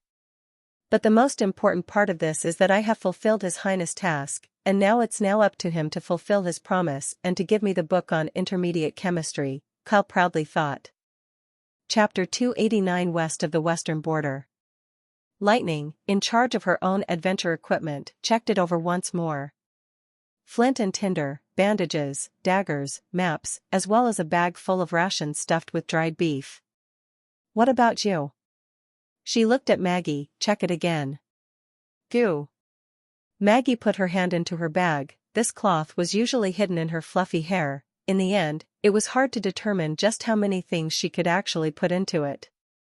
Since the moment she turned into a bird, all her clothes and bags seemed to disappear without a trace. Even though Lightning's ability to fly was restricted by a weight limit, Maggie, however, didn't seem to be affected in the least. The best proof of this was that she pulled far more out of her bag than Lightning. Jerky, shredded dried pork, drumsticks, fish, eggs, all were piled up in front of Lightning. Oh, my God, Lightning shouted in disbelief, we are going on an adventure, and not on a barbecue in the wilderness. At least take some weapons along with you. Goo goo. Macy pointed at her mouth. Do you want to say that your beak is your weapon? Lightning sighed, if you encounter a judge dressed like a can, it'd be a wonder if you could ever peck open his armor. Hey, forget it. It's only a one-day trip anyway, we shouldn't encounter any danger, so let's get started. I see. Goo. Maggie immediately turned into a pigeon, ran 2 steps, and started flying close above the ground before slowly rising. Maybe the weight did have an impact on her. Lightning pulled her windproof glasses down, gently leaped into the air and then flew to the front. I can still clearly remember when I had seen Maggie for the first time. It was just south of here, in the woods, that we started our air chase. Even though she couldn't escape my hands in the end, but I still had to spend a lot of effort before I was able to jump on her. Nowadays, I'm afraid I would be able to catch her in the blink of an eye. This cannot go on, it's already so rare to find a partner to fly. In the future, I have to bear the responsibility for the adventure equipment alone, the little girl thought, but it does seem she is in need of a good exercise. Goo, goo? Lightning reduced her speed and flew over to Maggie's side. All right, let's speak. I want to ask, what area are we going to explore, Goo?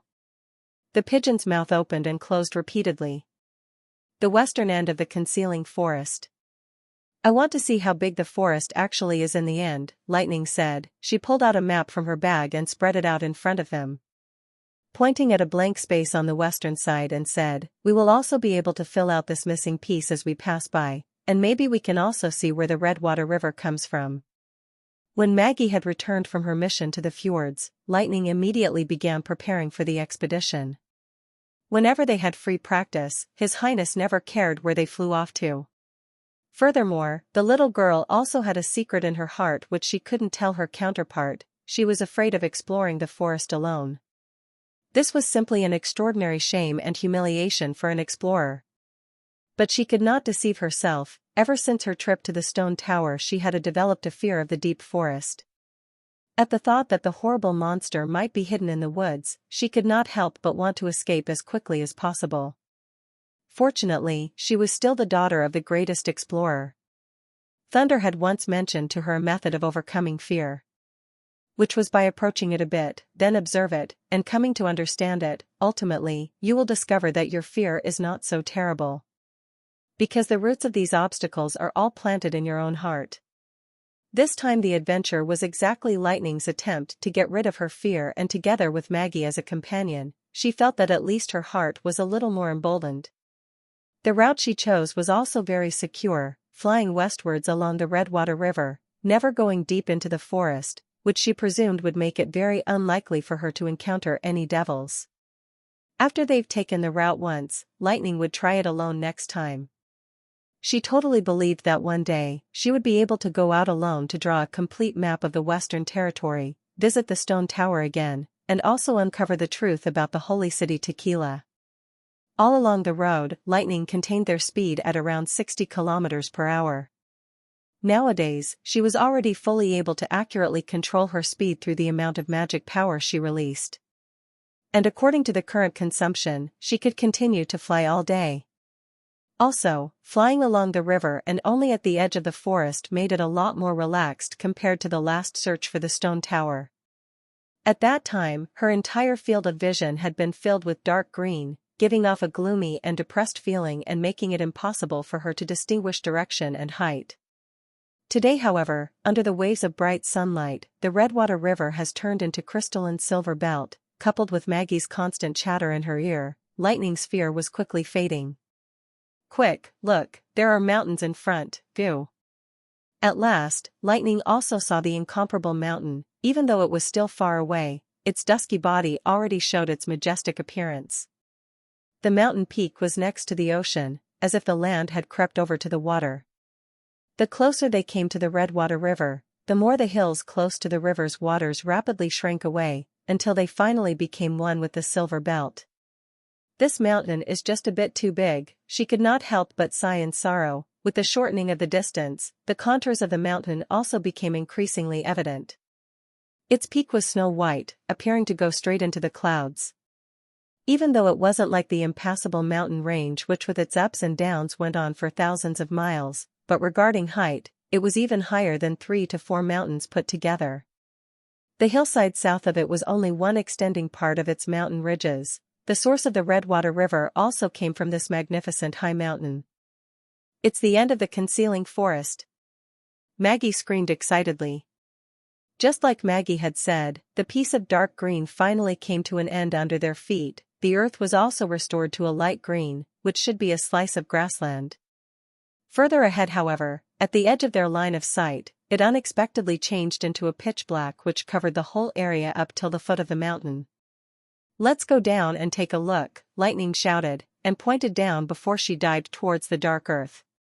She quickly discovered that the ground was entirely formed out of black stone. "What is this?" After landing, Maggie immediately pecked twice at it. "It looks like it isn't something to eat, goo." "Of course, you cannot eat it," Lightning said, and picked up a black stone to take a closer look. It had a sharp and clear-cut look, and even though it had a pitch-black outward appearance, Lightning could still see a metallic sheen when she turned it in the sun. And this kind of stone was everywhere, together with a few patches of mud. At first glance, it looked like the earth has been soaked in ink. "It might be some kind of ore. Take 2 pieces along and we'll let His Highness take a look." It was then time for drawing work, so she returned to the air and began to record the terrain in the vicinity. It had taken them almost half the morning to arrive from the edge of border town to the foot of the mountain. In other words, this place was close to 240 kilometers away from border town, much further than Longsong's stronghold. And this mountain? Within Lightning's mind an idea suddenly emerged. With such a gigantic mountain, how would the scenery look like? Is it a vast jungle, or undulating hills and mountains? After her fear disappeared, it became hard for her to suppress this idea once it had appeared. Crossing the mountains would obviously be somewhat challenging. Just the peak covered in white snow was enough to make people shrink back. But there was also one other route: bypass it by sea. By doing this, she wouldn't even need to fly to the back of the mountain. She would only need to travel onwards to the middle of the sea, and she could put the rear of the mountain in her line of sight. Lightning called Maggie over, then repeatedly warned her not to move about randomly. She put on her windproof glasses and raised her speed to the limit. The next instant, her magic power quickly drained, and the oncoming wind swept her short hair to the back of her head. The land beneath her continually receded, and the blue ocean filled her entire field of vision. After about half an hour's flight, she was finally able to faintly see the scene behind the mountain. Behind it, it seemed that there was a succession of mountains that separated the sea from the land, but then, Lightning saw something which made her blood freeze inside of her veins. At the end of the horizon, there was a layer of reddish-brown fog which covered the mountains, looking just like blood. The fog extended all along to the west, making it almost impossible for her to see its boundary. Chapter 290 Investigation Plan. While Roland was sitting at his desk, in the middle of pondering how to attack the imperial palace from the air, a pounding sound suddenly came from the French window at his back. Looking back, he saw Lightning pressing against the window, her face stricken with panic. While Maggie, squatting on her head, was quickly pecking at the window. The moment Nightingale opened the window, the little girl immediately flew into Roland's arms. "What happened?" Roland asked, confused. "What made you become like this?" "A black stone, goo. An enormous snow-capped mountain, goo." Maggie dropped on the table, wildly flapping her wings as she reported. "What?" "No, that's not all," Lightning corrected with a muffled voice. "The devils. I saw the devils." "What?" Roland's expression turned serious. He stroked her head, trying to give her some emotional support. "Don't panic, just explain it to me slowly." After a while, Lightning freed her head from the prince's embrace and looked at his face. Her golden bright hair looked like a complete mess, and around her eyes were 2 circles, which formed light red mark. Apparently, she had forgotten to put on her wind protector in her panic to flee at high speed. "I wanted to draw the border of the concealing forest, so we flew westward along the Redwater River. At its end, we found a mountain." After listening to the narration of the details of what she had seen and heard, Roland couldn't help but to stare with big eyes into the empty air. "The snow-capped mountain with the red mist that those devils need to survive lays to the west, at our back, and it is only 200 kilometers away from here?" He looked at Nightingale, who nodded and said, "I'll call the other sisters." Soon after, the witches came together for an emergency meeting in the castle office. After Roland told them what Lightning had discovered, the witches who had experienced that one night of slaughter all exposed the same disturbed expression. Especially Leaves, who had killed the 2 devils with her own hands, could not help but cover her mouth and cry out in a small voice. "Your Highness, I recommend we scout out the land covered in red mist further." Scroll was the first to speak. After all, lightning was only able to take a short glance from very far away, thus we cannot be certain that the devils indeed live under the red mist. Also, it is necessary to investigate whether they will cross the mountain range that's next to the ocean and travel along the coastline to reach the mainland. I agree with Scroll's standpoint, Wendy answered and nodded in agreement. Although they are very powerful, it is always better to prepare to defend than have your hands tied and wait to be captured. As the two oldest witches of the Witch Union, Scroll and Wendy had always been the pillar of many sisters' hearts. Thus, even though some of them still showed some sign of fear, none of them seemed like they only wanted to sit still and wait for their death. Roland preferred this kind of response, and he could see that no one was expressing any objections. The basic plan was already set like this. The crucial point now was to decide how they would implement it. We could use a hot air balloon for the investigation, Anna suggested. The cloud gazer is already covered with a sky camouflage, so we can use clouds as cover and fly over the ocean. In addition, you can also take Sylvie along, Nightingale stated. Her ability is perfect to deal with this kind of situation. Right, Roland nodded. Furthermore, I will also be going. Your Highness. The second the words had left his mouth, the three, Wendy, Scroll, and Nightingale shouted at the same time to stop him. You can't take this risk yourself. It's not that I will be taking any risks, Roland waved his hands to calm them down before explaining further. If they had the ability to pass over the high mountain or the sea, they would already have spread all over the four kingdoms by now. However, the reason why they are still gathered in the land to the far west is simply because they are not as fearful as in your imagination. Still, there was another reason he hadn't mentioned. In regards to judging the level of development of a different kind of civilization, he was far more experienced than any of them. If he could lay his eyes on the devils and their city, it would be a great help in developing the path to follow in the future and also to come up with a tactic to repulse the enemy. But Wendy's face was still filled with hesitation.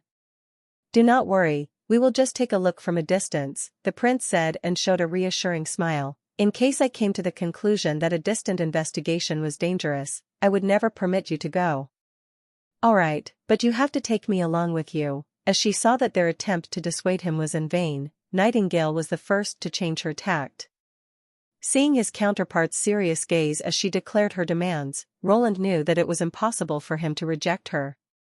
So, after thinking about it for a moment, he announced, in that case, the people who will come along on this trip besides me are Anna, Wendy, Soraya, Sylvie, Nightingale, Lightning, and Maggie. The mission will be in 1 week. In addition to the necessary food reserves, I also will give each of you a revolver. Use the week to practice, so that even if you are a non-combat witch, you will still be able to fight back if you are facing an enemy. Since the hot air balloon's speed of flight was far less than Lightning's, Roland feared that they would need a whole day to travel a distance of more than 200 kilometers. They would therefore have to camp one night in the wilderness if they wanted to complete the investigation. Taking this into account, dry food, tents, and weapons were a must. Yes, Your Highness, the witches said in chorus. After the crowd had departed, Roland finally had time to look at the black stone that Lightning had brought back under such great effort. You said that this kind of stone was everywhere at the edge of the forest? Yes, by now Lightning had calmed down. But even while sitting at the mahogany table, her legs were still swaying, the red flush on her cheeks also had not faded. Furthermore, the nearer to the foot of the mountain the larger the more black stones there are. Looking at it from high up, the area covered by these black stones is more than a dozen times bigger than Border Town. When Roland picked it up to estimate its weight, his heart jumped slightly. With regards to its weight, it is much lighter than an ordinary stone, which makes it unlikely that it's ore. Its external appearance is hard and lithe, and under the sunlight, it reflects with a metallic luster. Furthermore, it lays bare on the surface. Is it possible that this could be a coal mine? Thinking of this, he quickly called Anna back. As it burned down under her black flame, the black stone soon became bright red, looking just like an iron ore in the smelting furnace, but it soon began to dissolve. Even after Anna had taken her black flame back, the orange light exuded by the stone didn't weaken in the slightest degree. Instead, they could even see how a blue flame was slightly rising from its surface. With this, Roland had confirmed his guess that it was indeed a piece of anthracite with excellent quality. "So, this is the original look of a coal mine," Lighting said in surprise. "I always thought it would resemble fragile charcoal and be covered with dust, so that if you touched it with your hand, it would make your palm dirty.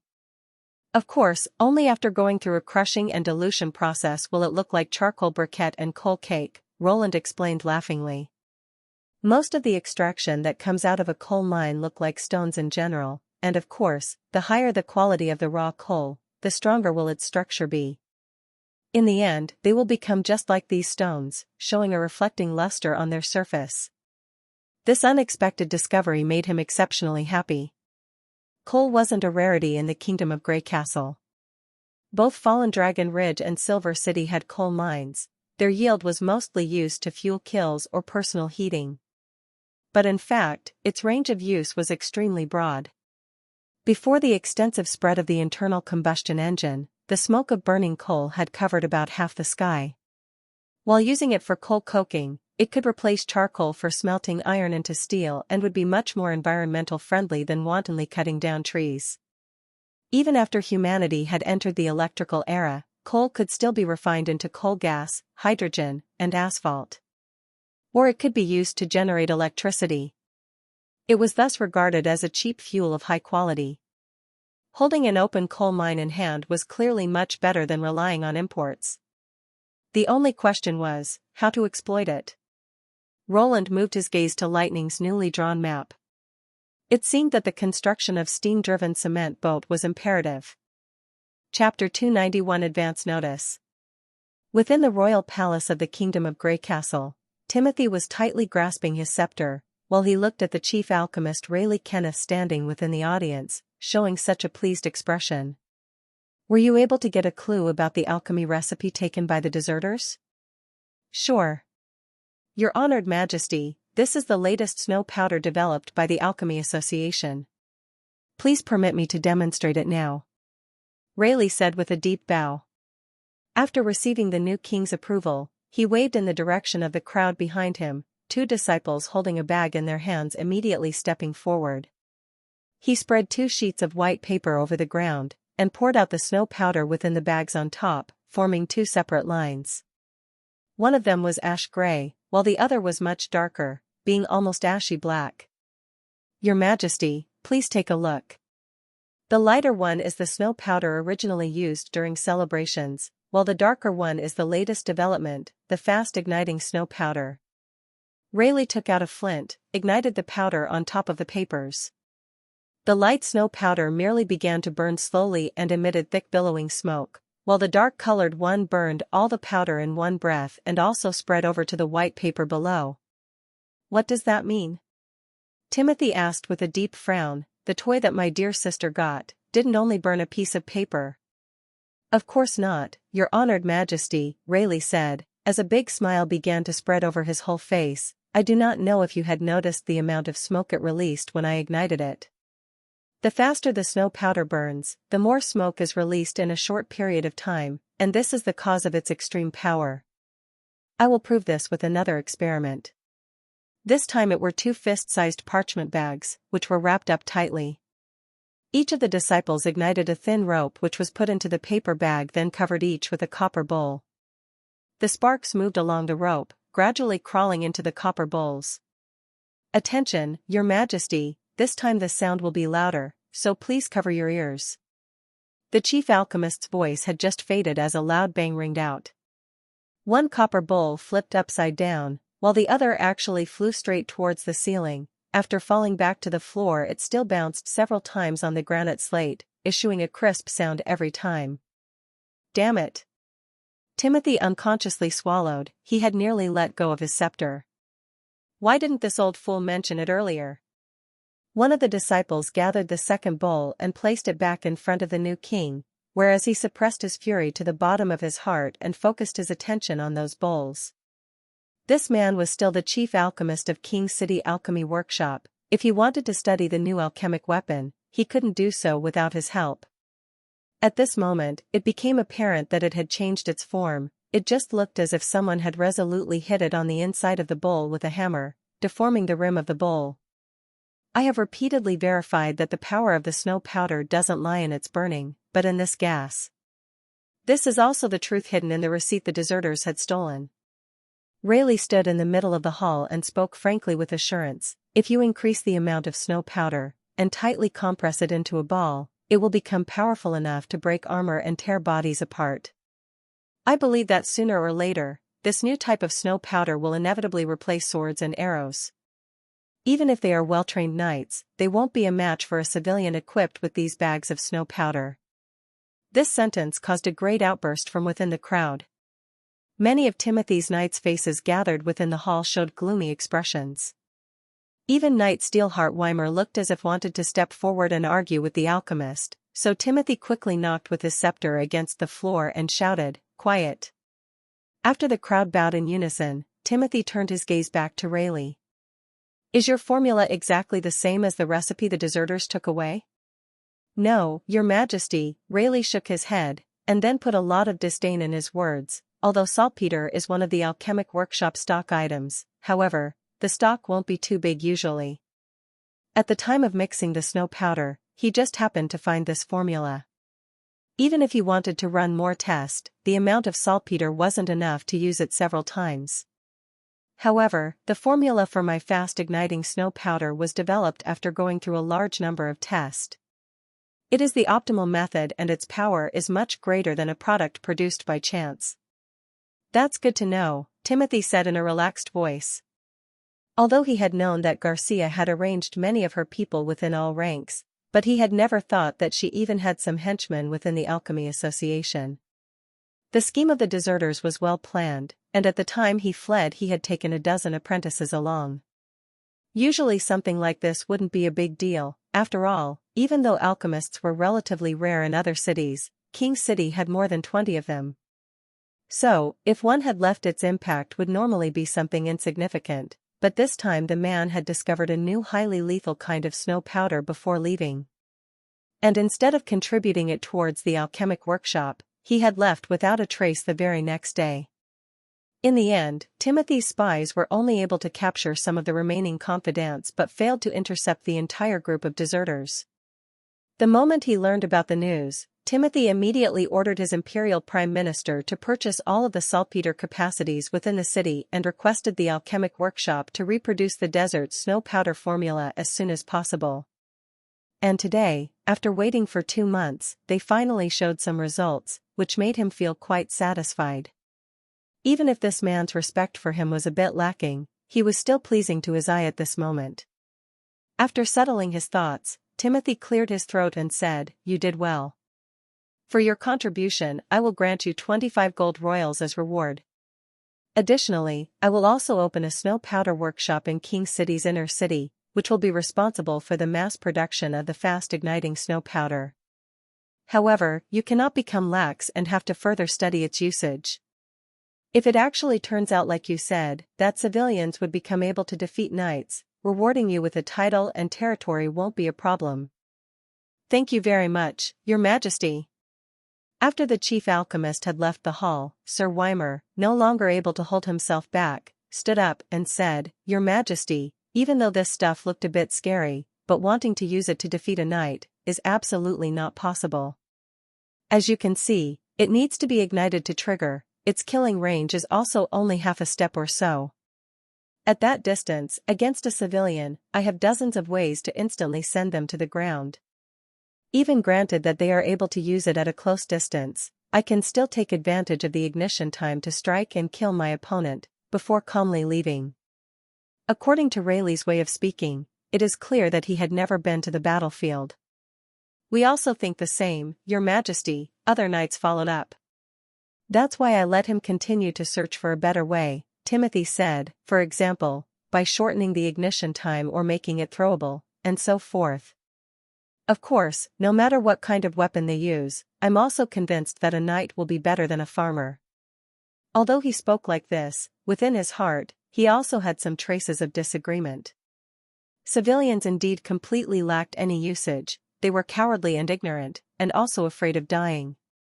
But if controlled by pills and equipped with snow powder, they could become a powerful weapon. At least that was if they had needed to storm a city gate or a shield wall, they would only have to send out a few militia holding snow powder, and it would be enough to tear a hole in a solid line of defense. At this moment, some footsteps could suddenly be heard coming from beyond doors, soon followed by an anxious personal guard who came running into the hall, and fell onto his knees and announced, "Your Majesty, it seems that the militia team you had sent to the Western Territory got attacked, and now the defeated soldiers have come back to King City. I even heard that they brought back a letter of reprimand. By now many people have heard about it." "What?" Timothy's eyes became wide. "Make sure that they keep their mouths shut and bring all who are still alive to me here in the castle." In the castle courtyard, a ragged militia group could be seen kneeling on the ground and pleading, "Your Majesty, be merciful, please give us some pills, we cannot stand it any longer. You group of wastes, in addition to consuming the enemy, there is basically nothing else you can be used for. Since you are alive, you're already wasting food, and now you even dare to ask me for pills?" Timothy looked with cold eyes at the group of people and said in a low voice, "In the end, how was it possible for the enemy to defeat you? Who can tell me something about the course of the battle? Whoever can give me a clear answer will receive the antidote." All the people suddenly began to speak at the same time. "We were attacked while we were still on board, which turned the fleet into chaos. The lead knight gave the command to go ashore and get an order. However, the moment we landed we were attacked by unending crossbow bolts, so dense that we didn't even get the chance to fight back. It was the knights who took the lead and surrendered, we merely followed them and kneeled." "What about the group of knights and the lead knight?" "No. I don't know. They escorted us back to the camp, but we didn't see any knight." Timothy frowned and his voice became even colder. "How were you able to come back?" "It was Prince Roland who let us go," one of them said hurriedly. "Also, he gave us a letter that we are supposed to pass on to you." "To all of you?" "That's right, I also have one." "Your Majesty, I also have a letter." The group of people shouted at once and stood up, pulling Roland's letter out of their pockets. "To hell with it. He actually gave it to everyone?" Timothy gathered the letters only to discover that they all contained the same message. "Your stupid act makes me feel sorry for you, Timothy Wimbledon. The repeated invasion of the Western Territory was a grave mistake for which you will have to pay the price.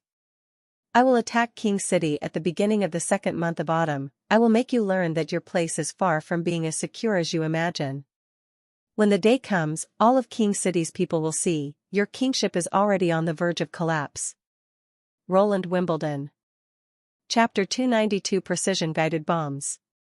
The place where they would be practicing shooting their pistols was arranged at the castle's front courtyard. Including Sylvie, all of the witches selected for the investigation team had received a revolver. Roland spent 2 days to let everyone become familiar with and master the posture needed to shoot a gun, before they switched over to shoot with live ammunition.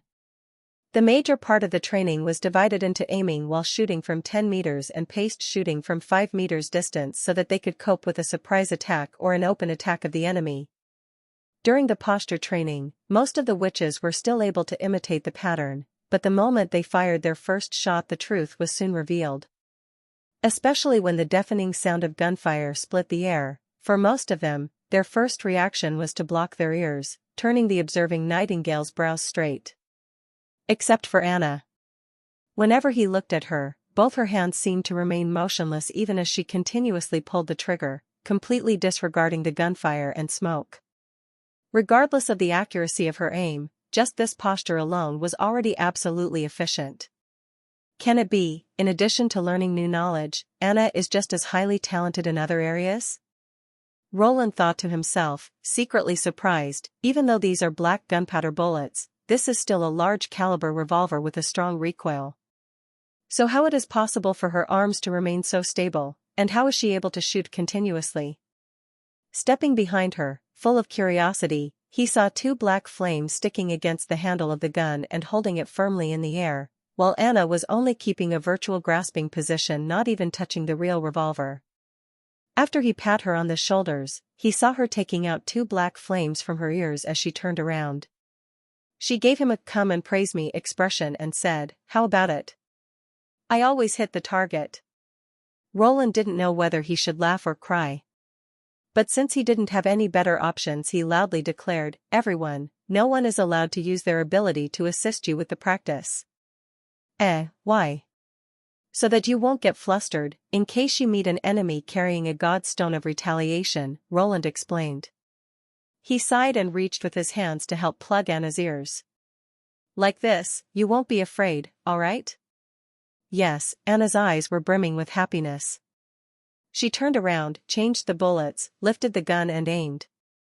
"Maggie, quickly come over here, I also need someone to block my ears," Lightning shouted, full of envy. "Goo?" The latter pointed at herself, the gun still in her hands. "You cannot shoot the gun after turning into a bird anyway," the little girl said with a wink. "You help me first, and I'll help you cover your ears later." Goo. The other witches in the castle were also attracted by the successive sounds of gunfire. Gradually, they all gathered at the castle's front courtyard. Many of them looking eager to also have a go. At the end of the day, almost everyone had come up to experience how to use a revolver for themselves. Roland's heart was deeply moved as he looked upon this diverse group of women, all in high spirit as they fired the weapons they were holding. Even now, he could still remember the appearance of each witch when he met them for the first time.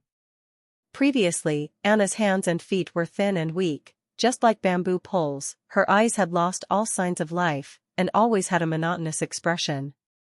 The area between Nightingale's eyebrows always contained traces of stormy clouds. Her smiling expression also had nothing to do with her mood. In other words, its only use was to cover the true state of her mind, so there was always a false smile which was hanging at the corner of her lips. And Wendy, usually speaking in a low voice, was unable to conceal her exhaustion. Leaves, someone who had thrown away all thoughts of a healthy future and accepted all the misfortunes decreed upon her by fate, and Lily, like a cat, ever on guard. Furthermore, there was Lightning, Mystery Moon, Hummingbird, Scroll, and so on. After experiencing being oppressed, being framed, and being hunted, they were already lucky to be able to survive. As for where they were supposed to go, they absolutely had no time to ponder over that. Nowadays, however, they were already completely differently from how they'd been in the past. The witches were now emitting a unique charm, their eyes were flashing with rays of intelligence. They no longer seemed unsure about their fate. In addition to being able to live, they now had some effort to spare pursuing some other things, something that was just as beautiful as life itself. And whenever he came face to face with one of the witches, their eyes would be filled with gratefulness and trust, making Roland's heart feel as if it was filled with strength. After lunch, and in the afternoon, it was time for the specially developed high-altitude throwing exercise in preparation for the autumn offensive. The number of witches participating in the exercise had been reduced to half, leaving only Anna, Wendy, and Lightning. This was also the minimum amount of people required to complete the air raid. Setting the attack time at the beginning of the second month of autumn was what he came up with after some careful deliberations. If the time was too short, they would be unable to carry out the mission safely, and if they took too long, Roland feared they wouldn't be able to stop Timothy from attacking again. As long as he decided to launch a large-scale attack on the western region and forcefully fed the recruited civilians with the pills, the air raid wouldn't be able to achieve its desired effect. Therefore, the autumn offensive had to be completed before Timothy could complete the recruitment. To realize his promise, Roland planned to drop a 250-kilogram bomb at the top of the castle. That bomb, which was about 5 times Nightingale's weight, would be dropped from a height of 2 kilometers, directly smash through the dome of the palace, then detonate inside. As the hot air balloon slowly lifted off, it also took a basket that was transporting a solid imitation of the bomb into the sky. As Roland was riding in the basket, the solid iron projectile was a number smaller, probably only around 4 times Nightingale's weight. However, its shape was completely the same as the aviation bomb they would be using in the future. It had a streamlined form, with a thin front and a thick rear, together with stable tail wings and a speed-reducing parasol. It would ensure that it remained perpendicular to the ground, and that it would control its maximum speed. The basket they would throw the bomb from had been especially remodeled.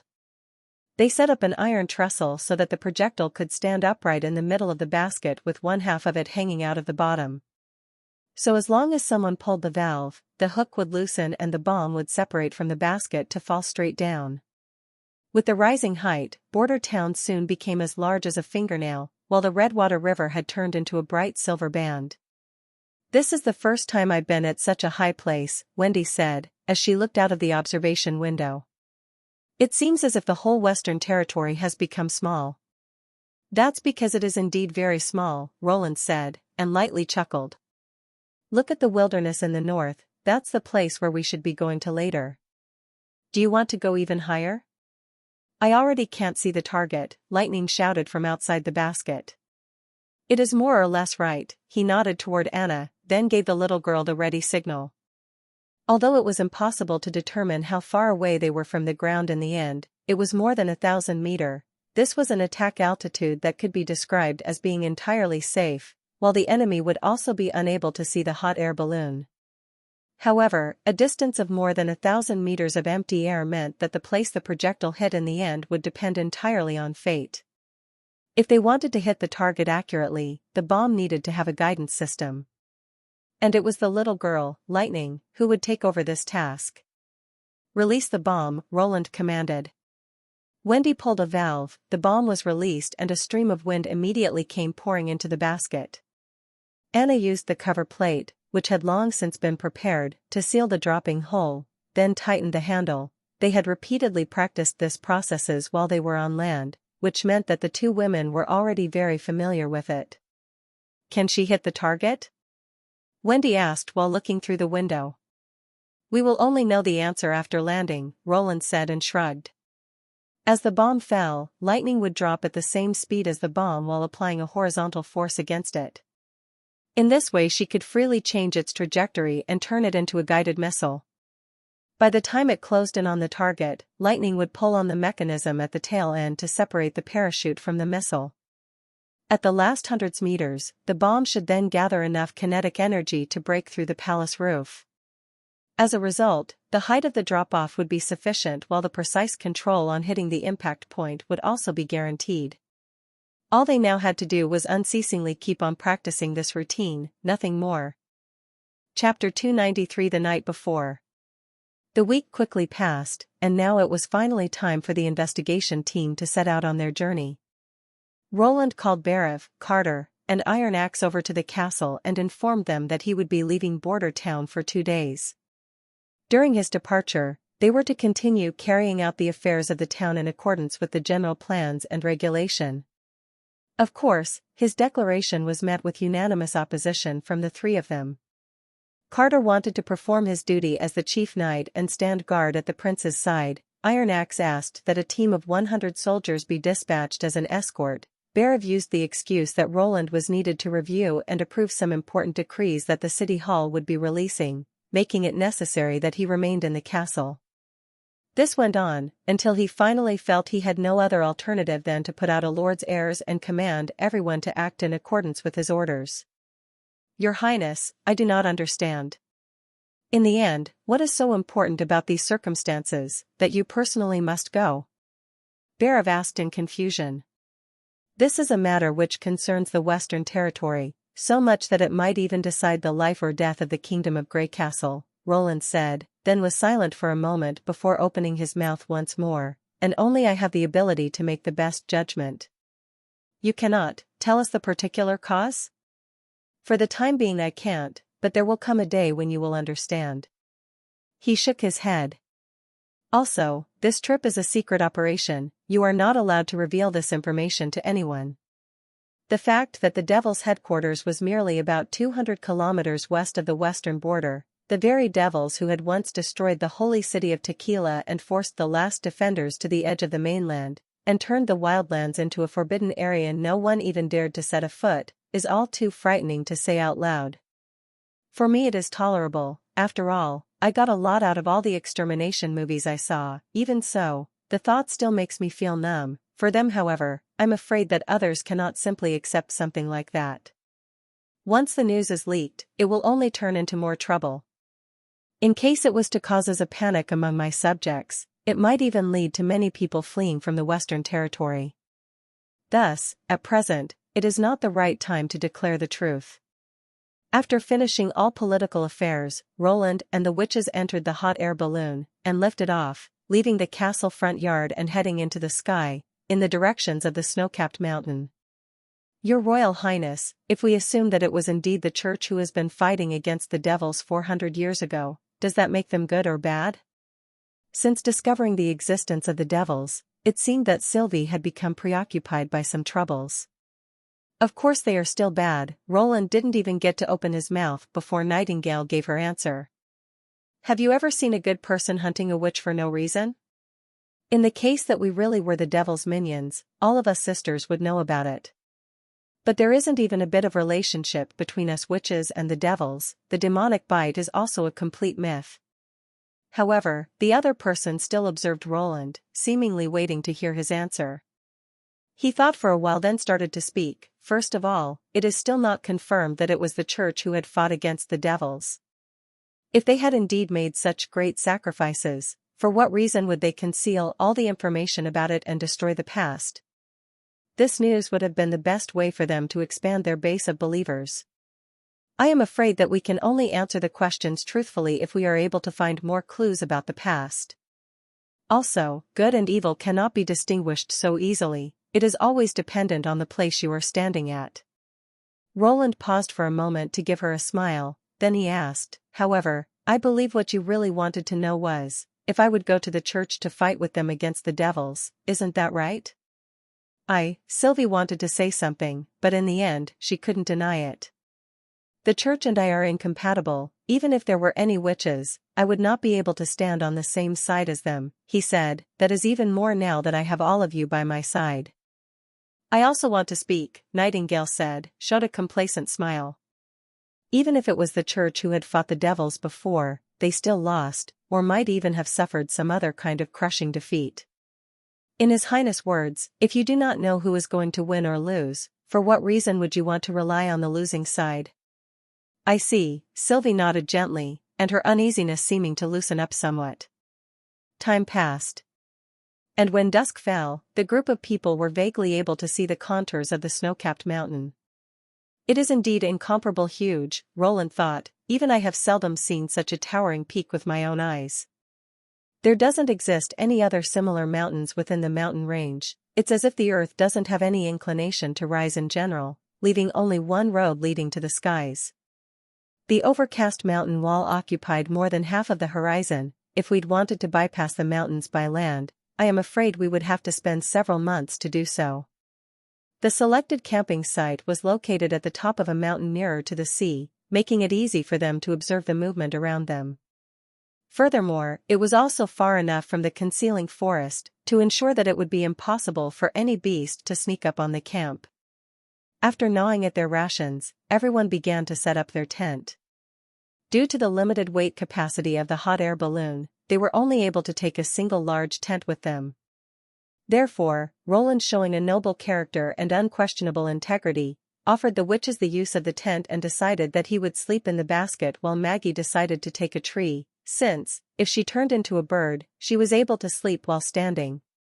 He discovered that in the end, he was still too thin-skinned, making it impossible for him to crowd into the tent to sleep together with the witches. Even when Wendy and Soraya suggested that they would take the basket so that the prince could sleep in the tent, he still refused them. While they were arranging their accommodations, Sylvie was the only one who was warily staring at Roland. Her gaze was so intense that in the end he didn't know whether he was supposed to laugh or cry. After arranging the night vigil, every one of them entered the tent one after another. Due to the uneven bottom of the basket, Roland had some problems falling asleep. Thus he sat on a rock while facing the sea, stared blankly at the moonlight that was sparkling on the sea's surface.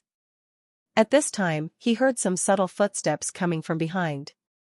When the prince turned around, he discovered that it was Anna. Previously, back when he had been attending school, he'd always had some anticipation that maybe something is going to happen within his heart when he went on social travel. And even though most of the endings ended with delusion, this never prevented him from looking forward to the next event. However, when it came true, Roland found out that contrary to his expectation, his heartbeat sped up even more. Feigning as if nothing was out of the ordinary, he lifted an eyebrow and asked, "What happened? Can't you fall asleep?" "No," Anna said bluntly, "I merely want to accompany you." "That's it?" He coughed twice, "Thanks." "It should be me thanking you," Anna said as she smiled. The silver moonlight sparkled on her face, emitting a faint radiance. Her peaceful blue eyes seemed to be deeper than the sea. "Those words you said to Sylvie, although she did not thank you, I could still see that her mood had become a lot better." "Are you happy for her?" "No," she shook her head. "I'm happy about my choice." Roland asked startled, "What choice?" Instead of answering, Anna closed her eyes and kissed him on the cheek. After a long time, she whispered, "Good night, Your Highness." This can be regarded as something has happened, right? Seeing her back disappear into the tent, Roland stretched his body to his heart's content. The moment he intended to return to the basket to sleep, a pair of invisible hands took hold of his face. The area in front of him was obviously empty, yet he once again felt a soft touch, but this time, it was on the other side. "I also thank you, Your Highness, for doing so much for us witches." Chapter 294 The Devil's Attack arrives. In the early morning hours of the next day, everyone packed up their camping belongings as they prepared to set out on their journey once again. Roland also discovered a new detail: even if they slept in the wilderness, the witch's appearance wasn't affected in the slightest, something which obviously wasn't the case for himself. Even without taking a look in the mirror, he still guessed that his hair appeared to be a mess, and due to his insomnia, his face lacked color, and his skin was covered in a layer of semi-dry sweat, which felt sticky whenever he touched it. All this together most likely gave him a dispirited and downcast look in everyone's eyes. Only after he had washed his face and rinsed his mouth with some drinking water from his leather bag, was he finally able to bring some relief to the ill feeling he was having. Roland was already beginning to miss the water system with its spacious shower in the castle. An hour later, having followed Lightning's directions, Cloud Gazer arrived at the predetermined location, the site of the snow-capped mountain. As they hovered over the vast sea, the people in the group could all see the scene behind the mountain. It was just like Lightning had said, the landscape at the back of the snow-capped mountain was covered in a red mist, and with the atmospheric pressure of the fog being very low, its color became deeper the closer it was to the ground. In order to see farther, Roland had the hot air balloon continue to rise so that they could see a part of the flat and dry land which was spread out at the end of the horizon. "Is there anything you could discover?" Roland asked into the direction of Sylvie. The latter shook her head and said, "No, it's too far away. It is beyond the scope of the Eye of Truth." "Then let's wait for Soraya to draw a picture of the scene before approaching it further," Roland ordered. While they were waiting for Soraya to draw the picture, Roland used an observation mirror to look at the coastal line. Aside from the cliffs and the rocky beach, there weren't any wharfs, docks, or other human-made buildings. It seemed that even though there were devils here, they weren't going to build ships to attack Grey Castle from the sea. Observing this let him feel somewhat relieved. With the hot air balloon slowly approaching the land, Sylvie was finally able to see the actual situation and gave her report. Probably a bit more than 10 miles away from the sea, she could see a pile of black stone buildings, with a triangular form reminiscent of a spire. "That's just like what we saw from the mirage at the barbarian wasteland," Wendy, unable to restrain her emotions any longer, exclaimed aloud, "This really is the devil's territory." "But the height is clearly wrong," Soraya said with a frown. "The spires in the mirage were as high as 100 feet. Furthermore, they weren't covered by a red mist. They are supposed to be higher than all the surrounding hills. Maybe, at that time, you saw the Devil's City, and what we see here is closer to a devil's town?" Anna guessed. "Therefore, we can conclude that the devils possess a kind of intact and unique urban system, and that they also belong to a higher evolved species that is keen to expand its territory and kill?" Roland thought to himself, "Please, there mustn't be too many of them. What can you say about the inside of those spires?" Most of those towers are empty, while some of them are filled with some kind of liquid. Hold on." Sylvie became shocked, at first unable to believe what she was seeing, before shouting, "Quickly leave, the devils found us." "They discovered us?" Roland once more raised his observation mirror. but everything was still dark red, making it impossible for him to see everything clearly. They began to move, Sylvie yelled nervously. Before, they were all buried in the ground, and only the pipe on their back was exposed. Over there are devils that began to fly up. Wendy, retreat at full speed, Roland commanded. The wind began blowing strongly from the side. The sudden movement of the hot air balloon made the basket slant to one side while the taut ropes all issued a creaking sound. However, Sylvie's following warning caused everyone's heart to turn cold.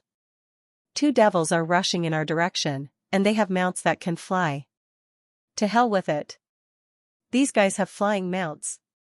Roland stared with wide eyes toward the red mist. This is simply against common sense. If they are able to carry a tall and bulky person on your back, how large are these mounts? Before long, however, he already caught sight of 2 black spots which came into his field of view. Looking at the demonic beasts through his observation mirror, he was only able to see the saddle at their hip, their sharp fangs, and their hairless body, with a basic form which was similar to birds. If he wasn't mistaken, then they were actually 2 mixed species of demonic beasts. Head down to the ground, we are landing as soon as possible, Roland squeezed those few words through his gritted teeth. For now, this was the main idea. He had never thought that the devils possessed the ability to pursue them through the air, and furthermore, the only one who could fight while flying was lightning. But when he looked at her pale face, he knew that there was no hope for her to win this battle.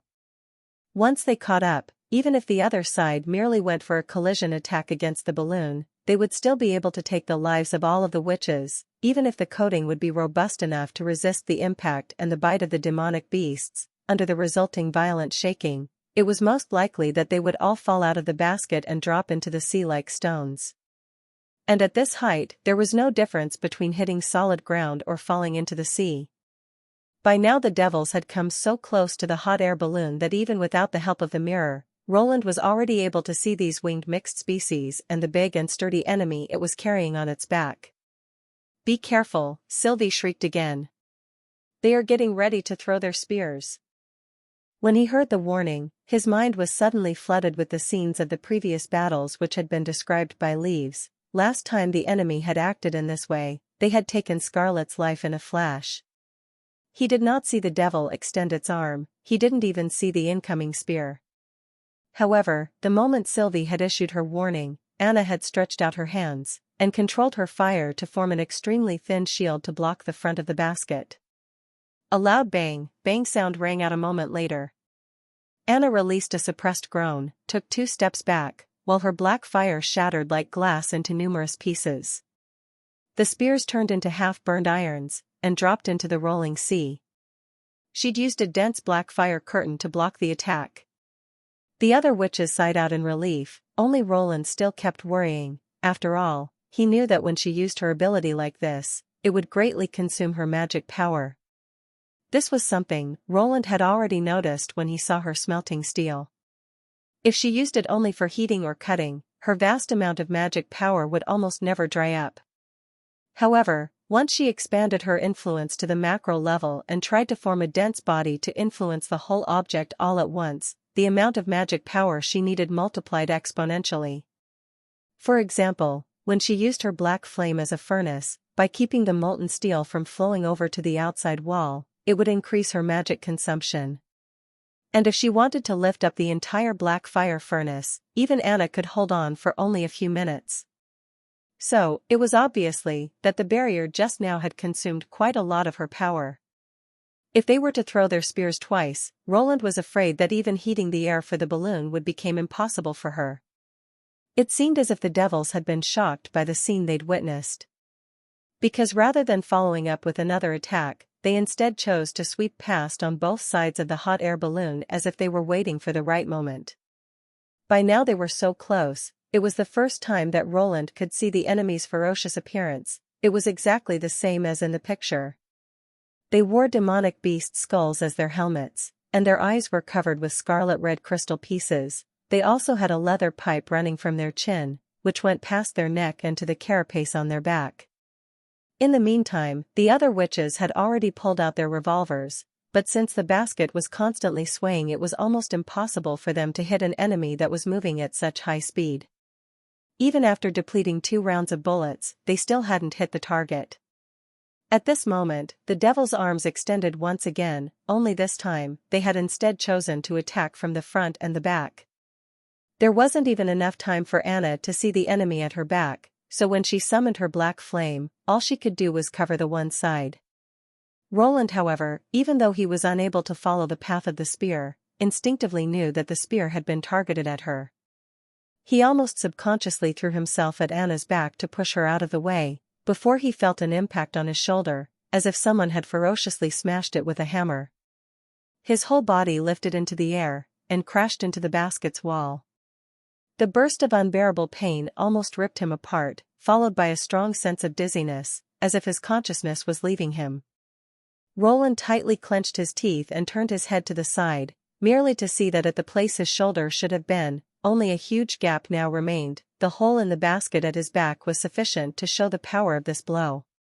This last round of attacks had completely ripped off the corner of the basket, while the blood which endlessly came pouring out, dyed his clothes red.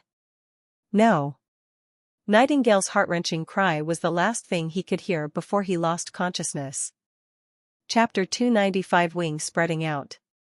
The moment that Nightingale saw Roland get hit, she could suddenly feel her stomach tightening. The surrounding noises all became incomparably distant. When she tried to lift his body, she discovered that it had become stiff and cold, only his hands were still slightly trembling. Apart from her subconscious frightened shout at the beginning, she realized that even taking a step forward felt like an incomparable challenge. She was afraid that Roland, lying in her bosom, was steadily losing his warmth. She was also afraid that he would never wake up again. Just thinking of these things made it hard for her to breathe. Never in her life had she ever felt so helpless. It was Anna who responded first. She crouched down and covered the wound with her black flame. White smoke immediately began to rise from the lightless flame while emitting uneasy sounds. When the black flame dissipated, the place where Roland's arm had been torn off had already become scorched black. However, the unceasingly flowing blood had stopped at least. That's right, this was the emergency measure he had taught us during the first aid class, but what was the rest? Wrap the wound and quickly go to the hospital to find Nana. Nightingale swallowed a mouthful of saliva, sweeping her gaze over the basket. No, Nana isn't with us, she's in Border Town. We have to go back. We must go back as soon as possible. She slowly turned her head to the southeast, looking in the direction of Border Town. At this moment, the devil's fierce appearance, with them baring their fangs, and brandishing their claws, came into Nightingale's view once again, pulling her thoughts back to the current situation inside the basket. The panicked shouts of the witches, the cracking sound of the revolvers, and the low growls of the enemy all came back into her perception.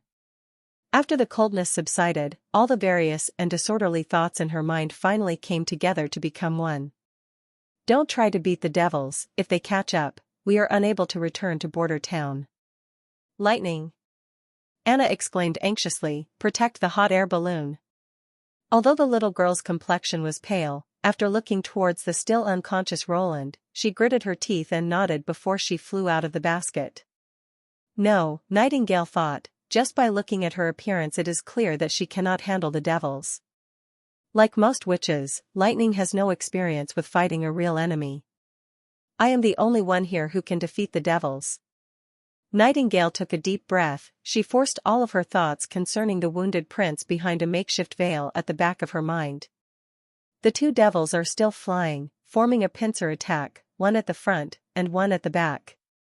Their throwing arms were as skinny and shriveled as firewood. Perhaps it will still take a comparatively long moment before they can fully be restored.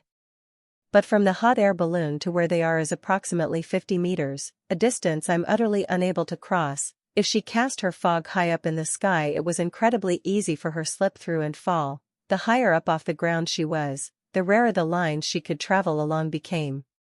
And if she remained on one line for an extended amount of time, the direction of the lines could begin to turn upside down, which could even result in her being torn into several pieces.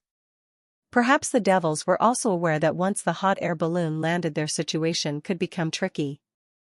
Thus, one devil waved his three-fingered left hand, and shouted something out loud, then pulled at the reins of his mount and came rushing straight at the balloon. At the same time, the other fiercely pounced toward Lightning.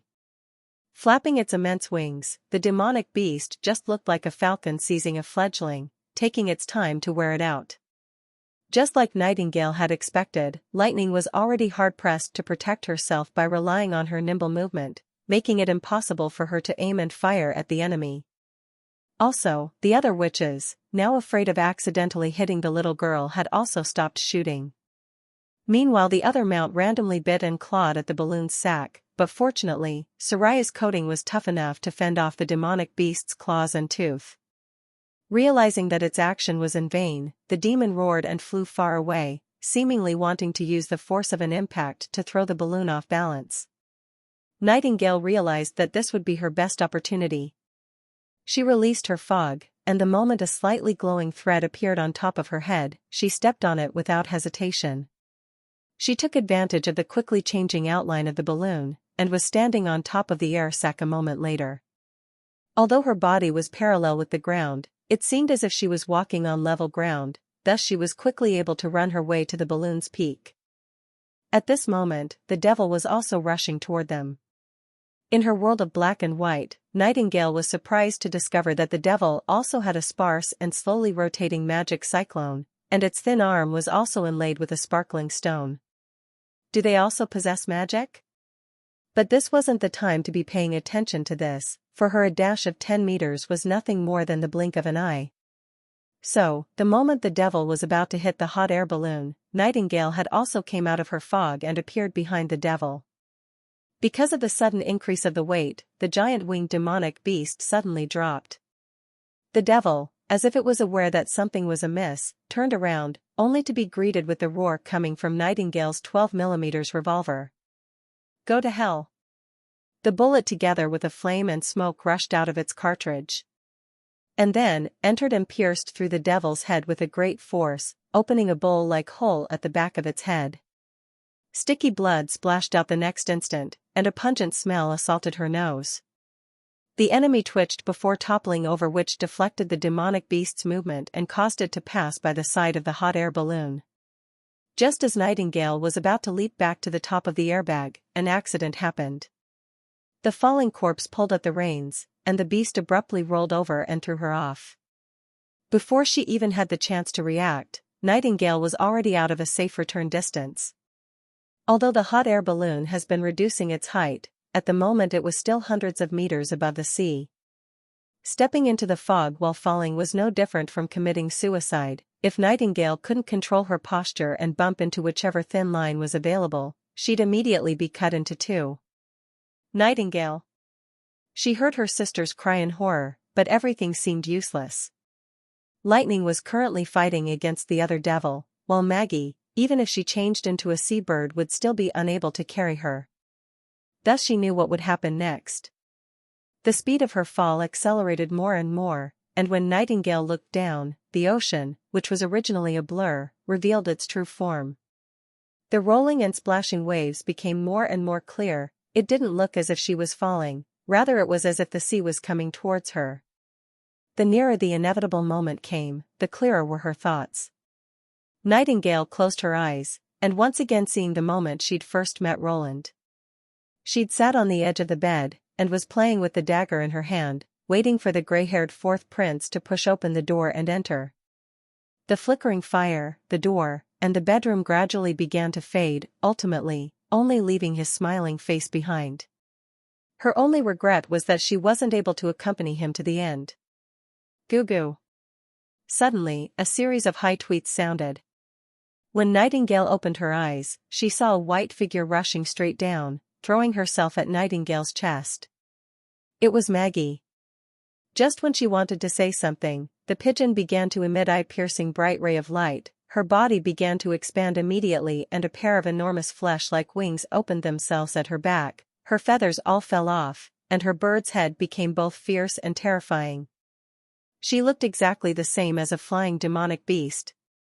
Ahul! Maggie released a deafening roar, caught Nightingale with her claws and yanked her upwards. The latter half rolled around in the sky before landing on the bird's broad back.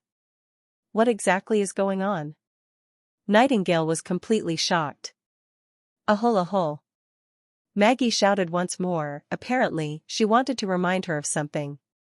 This time, even without translation, Nightingale was able to understand the other's meaning. Although she couldn't understand why Maggie was able to change into this form, but right now, the most important thing was to defeat the devil. Come on, she shouted. Chapter 296 Demon. The situation reversed the instant after Maggie, carrying Nightingale on her back, joined the battle. Being forced to give up the pursuit of the nimble lightning, the devil released an angry howl, rolled around and dived down, throwing itself against the fast incoming Maggie. The arm, which hadn't been fully restored yet, raised another spear, then expanded so quickly that the skin began to crack and a bloody mist began spraying out. Even though it spent all of its power, the thrown spear which was thrown this time, no longer had its original might. At least now, Nightingale was able to see the trajectory of the spear. Maggie! She patted the back of the giant creature beneath her, then released her fog and stepped into it. Ahul, goo! At the same time, Maggie's body began to sharply reduce in size, once again turning into a pigeon. As the huge target suddenly disappeared, the spear sped past the two with a whistling sound before falling into the sea. At the next moment, Nightingale reappeared from the fog, and Maggie returned to her demonic beast form. The whole process of dodging had been as natural as the moving clouds and the flowing water. The devil let out a painful anguished wailing, its arm began to shrink, until it was only an inch thick then broke, just like an overstrained branch. But its left hand was still firmly gripping the reins, moving the beast to confront them. Looking at its posture, it seemed as if it wanted to crash into the two of them, as if it had given up all thoughts of ever returning. However, Maggie obviously never intended to fulfill its wish. Moments before the collision, she suddenly let her body drop, letting the enemy pass by instead. When she regained her balance once more, Nightingale had already disappeared from her back. The latter was just like a ghost as she appeared behind the devil. The enemy hurriedly tried to untie the rope it was holding, however, Nightingale would obviously never give it the chance to do so. It was as if she was releasing all of her pent-up anger as she pulled the trigger and the gunfire sounded out continuously. This round of shooting not only broke the carapace at the back of the devil but also ran through its chest. The enemy issued a series of hoarse sounds, gasping for air, and quickly collapsed into the evaporating bloody mist. And lastly, the now masterless demonic beast also died under lightning's attack and fell into the sea, disappearing soon after. The cloud gazer slowly landed on the shore. What should we do next? Nightingale asked anxiously as she looked at Anna. It seemed that she'd only been able to stay cool-headed during the battle. We're so far away that even if we flew through the whole night, the hot air balloon will still take until midnight before it can reach border town. Anna stated their situation. Therefore, Lightning and Maggie have to carry His Highness on her back, and set off in advance. No problem, Ahul. The giant beast, lying with its head at their side, opened its mouth and spoke. I also have no problem with it, we will deliver him. The little girl's expression seemed somewhat gloomy, probably thinking about her capability as an explorer. The fact that she'd been too afraid to fight the enemy had caused everyone to fall into so much difficulty. Nightingale touched her head. No one has ever been good at it from the beginning, this isn't your fault. Together, the witches tied the still unconsciously prince onto Maggie's back. After they finished, Lightning took her place beside him. They then soared into the sky, flying all the way along the Redwater River while heading towards border town. And we? Wendy asked. My magic will soon run out. Continue to fly, as far as possible. Perhaps the enemy will dispatch a second troop to look for us. This place is still too close to the snow-capped mountain, we have to leave it behind as far as possible. Anna said, wait until we reach a safety zone, we will then look for a place to hide and make camp. Her decision was unanimously endorsed by the remaining witches. When Cloud Gazer rose again, there were only 5 people left in the basket this time. In the end, how have the devils been able to discover us? Soraya asked, feeling puzzled. Both the hot air balloon and the basket are painted with sky camouflage. Furthermore, at the height of 2,000 meters, it is hard to identify us even by using an observation mirror. There was a colossal devil, Sylvie said while knitting her brows. It crouched on the top of one of those black spires. It had a head that was larger than its body. Its head was covered with countless eyes. Even though I merely gazed at it, it immediately turned all of its eyes towards me. And hundreds of devils came rushing forth from within the ground. It was as if the whole area had started boiling. There really exists such a monster? Soraya gasped in shock.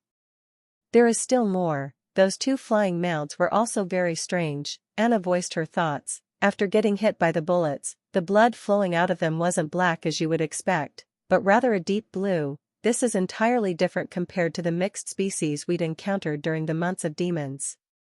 But on the contrary, it is similar to the devils, Soraya replied. I saw that the first devil Nightingale shot also had blue blood coming out of its wounds. In the end, aren't they demonic beasts?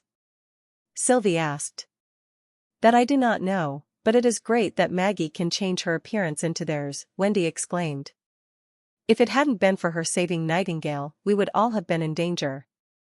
Her ability has evolved. Nightingale, having stayed silent until now, suddenly opened her mouth. I saw that the magic source inside her body no longer had the form of turning cyclone, it is turned into a fixed shape instead, a pair of outstretched white wings. Asterisk. While holding His Highness' arm, Lightning's heart was filled with endless guilt. The devil merely has a malevolent appearance. When in the sky, with its large body, it wasn't able to respond quickly. If I'd just left the basket to block the enemy at the beginning, His Royal Highness wouldn't have been so seriously injured. To bravely step forward and protect one's companion is the unshirkable responsibility of an explorer. Whenever Thunder went on an exploration in the fjords, he would always take the lead whenever they encountered any danger. Taking everyone along so as to break through all incoming crises, whether it be against pirates or a monster from the deep sea, he never took a step back. For the first time, Lightning realized that she had still a huge distance to go before she could call herself a great explorer. But her father had also mentioned that while fear can be fought off by acknowledging and becoming familiar with it, skills could be mastered through repeated training. She made a firm resolution that she would wait until His Highness' injury was fully healed, and would then beg him to give her a specialized pistol and request older sister Nightingale to teach her how to shoot and fight. How is His Highness? Aho! Maggie muttered. Compared with the pigeon's voice, her voice was now rough and muddy, like the wind blowing out of a stone cave. I felt that his body has become colder, aho! The little girl clenched her fists and turned around to fly back to Maggie. Only to see that Roland had closed his eyes, his lips were pale, and together with his messy gray hair, he even seemed to be somewhat lifeless. The blood on his clothes had already solidified, while the black burn wound looked like a spectacle which was too horrible to endure.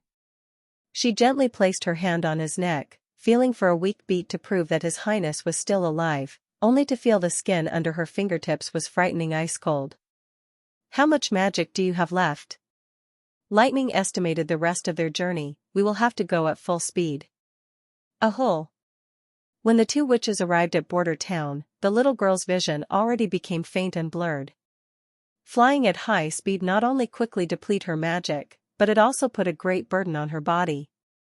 She gritted her teeth, using the last bit of her strength to directly fly into the castle front courtyard, while shouting to the guards, who had come over to investigate the noise, quickly call Miss Nana, the prince has been wounded. Chapter 297. A Burning Hot Heart. Roland opened his eyes. He was lying on a soft bed, with the familiar ceiling above his head, matching every crack in his memories. This is my own bedroom. He turned his head and at his shoulders on both sides, whether it was the left or right one, they both looked to be in a good condition. And as he tried to move his hands, he also didn't come across any problem. It's as if everything was just a long dream. He knew, however, that it hadn't been a dream. The investigation of the devils, and the attacks they had faced was indeed something which had happened. However, the fact that he was lying safely in the bedroom meant that they had managed to escape the devil's pursuit, and had successfully returned to the castle. However, did all of the witches make it back safely? Thinking of this, Roland couldn't stop his heart from becoming heavy. He tried to prop himself up, but from the direction of his injured arm a burst of powerlessness spread throughout his body. Just when he wanted to open his mouth to call someone, he saw a row of witches leaning against the wall next to his bed. They were Anna, Nightingale, Lightning, Maggie, and Nana. They leaned against each other's shoulders, and were breathing steadily, with their eyes slightly closed, looking as if they were fast asleep. Roland quietly opened the corner of the window curtains. He was greeted by the first rays of the morning sun which came pouring in from the direction of the Redwater River like dazzling golden threads across the earth. "You woke up?" Turning around, he didn't know when, but Anna, rubbing her tired eyes, had already woken up and step by step had come to stand by his side. "Yes, I'm up." "The other witches?" "They all safely made it back to Border Town. In fact, you were the only one who was injured." "Is that so?" Roland said relieved. "That's really good dash." "Fool." He didn't even have a chance to refute before the other side was already nervously hugging him with so much force that it felt like she wanted to embed herself into his flesh. Due to Anna's commotion, the other witches also started waking up. "Your Highness." They stood up in surprise and then began to circle around him one after another. Lightning was the second to cling to Roland, followed by Nana and Maggie. Nightingale hesitated, but also wrapped her arms around him. In this way, everyone was embracing each other in a group hug. All were reluctant to let go. For a moment it seemed time had come to a stop. After breakfast, Roland went back to his office and listened to details of what had happened after his collapse, trying to understand what had occurred in the end. The witches, working hand in hand, had been able to defeat their pursuers, then had Lightning and Maggie carry him back in advance. After coming back to the castle, Nana Pine immediately treated his injuries, healed his torn-off arm back to its previous state. However, due to his severe blood loss, he'd fallen into a deep sleep for a day afterward. Thus, this was already the 4th day since their departure. Thinking back to his actions, he had to admit that he had been somewhat careless. He had never expected that the devils would actually be able to discover a hot air balloon painted in sky camouflage more than 10 kilometers away. Listening to Sylvie's explanation, it seemed that the massive multi-eyed devil hadn't detected anything abnormal in the beginning and had been observing all direction with its eyes. However, the moment she moved her focus to the body of the multi-eyed devil, the other side immediately responded, instantly turning all of its eyes towards her. This kind of detection, contrary to what one might expect, was unheard of. It was important to know that at this distance, apart from Sylvie's eye of truth, even when using an observation mirror the view would still be fuzzy. In addition, there was also the red mist covering the spires, making it even more difficult to clearly see the happenings within the Devil's Town. Accordingly, it should also have been difficult for the other side to discover their whereabouts. That said, even though they had met with great danger during this trip, the harvest of information was just as bountiful. The devils were no longer those mysterious and unknown messengers of hell. Instead, they also had cities and towns, an organized structure, and thus can be classified as a higher evolved civilization, just like humans were. Furthermore, the other side's air force wasn't powerful at all, at least this was the case for the group of devils behind the snow-capped mountain. Even though there had been hundreds of devils which had come out of the ground, in the end, there were only 2 who had pursued them with flying mounts. This indicated that they could safely assume that flying was still a rare ability among them. Whether it was the mounts or the riders that was rare, was still unknown. But to sum it up, this was some good news for Border Town. At least he didn't have to worry about a group of devils bypassing the southern hills and mountains to go straight for the hinterlands of the Western Territory to burn, kill, and loot from them. Also, the news that the devils possessed magic was an important discovery. According to Nightingale's report, even though the amount of magic power within the devils coming after them was sparse, it was still enough to form a cyclone, and was also very eye-catching while in its foggy state. However, their way of arousing magic seemed to be entirely different from the witches. They didn't perform it by themselves, but instead used a certain kind of mechanism, for example, by using those shining stones to release their force. Therefore, it wasn't like the witch's ability which could undergo constant changes, but more like a standard weapon which could be mass-produced. Of course, this was merely his own speculation. Unfortunately, both of those devils' bodies had fallen into the sea, making it impossible for Roland to verify it further. The last point was their buildings. Those small and slender black stone spires were not the devil's dwelling places. Furthermore, their construction material was also very strange, since it didn't show any traces of corrosion from the red mist. While the inside of some of the stone towers was empty, others were filled with a red liquid, which let them unexpectedly appear to be storage tanks. Could it be that the red mist in the sky is actually the gaseous state of that liquid? And could the reason why the devils aren't further spread over the wilderness or even further expanded toward the four kingdoms be because of the limited amount of this gas? In any case, after comprehending all of the gathered information, I can conclude that for now, they won't be a threat to the security of Border Town. But Roland also knew that since they had already driven humanity out of the wilderness more than 400 years ago, there might come a day where they would attack again. Which he would need to make preparation for. Due to his severe blood loss, when night fell, Roland decided to leave the unfinished government task for another day and left for bed quite early. As he was sitting on the bedside looking through a history book and preparing to blow the candle out to sleep, a knock came from the other side of the door and resounded through the room. After a short hesitation, he still climbed out of bed to open the door, to see Anna standing before him. This time she wasn't holding a thick book in her hands like she had been in the past, neither intermediate physics or the theoretical foundation of natural science. Instead she'd come empty-handed and wore only a white robe. She stepped into the room. She wasn't even wearing shoes, so whenever her delicate foot kissed the floor, there wasn't any trace of sound to be heard. Stepping aside, Roland swallowed a mouthful of saliva. After stepping through the door, Anna turned around, closed it, and shut the bolt. Then she took Roland's hand and went to the bed. He could see that she had recently washed her hair, and within the candlelight her let-down hair also had a golden luster to it. Being so close, an intoxicating fragrance filled his nose. This enchanting fragrance wasn't originating from perfumed rose soap but came from herself. Her long eyelashes trembled slightly, her cheeks were flushed, and her blue eyes were as clear as limpid autumn waters. Although she appeared to be somewhat nervous, there wasn't any trace of hesitation in her. Instead, her eyes, looking straight at Roland, were filled with resolution.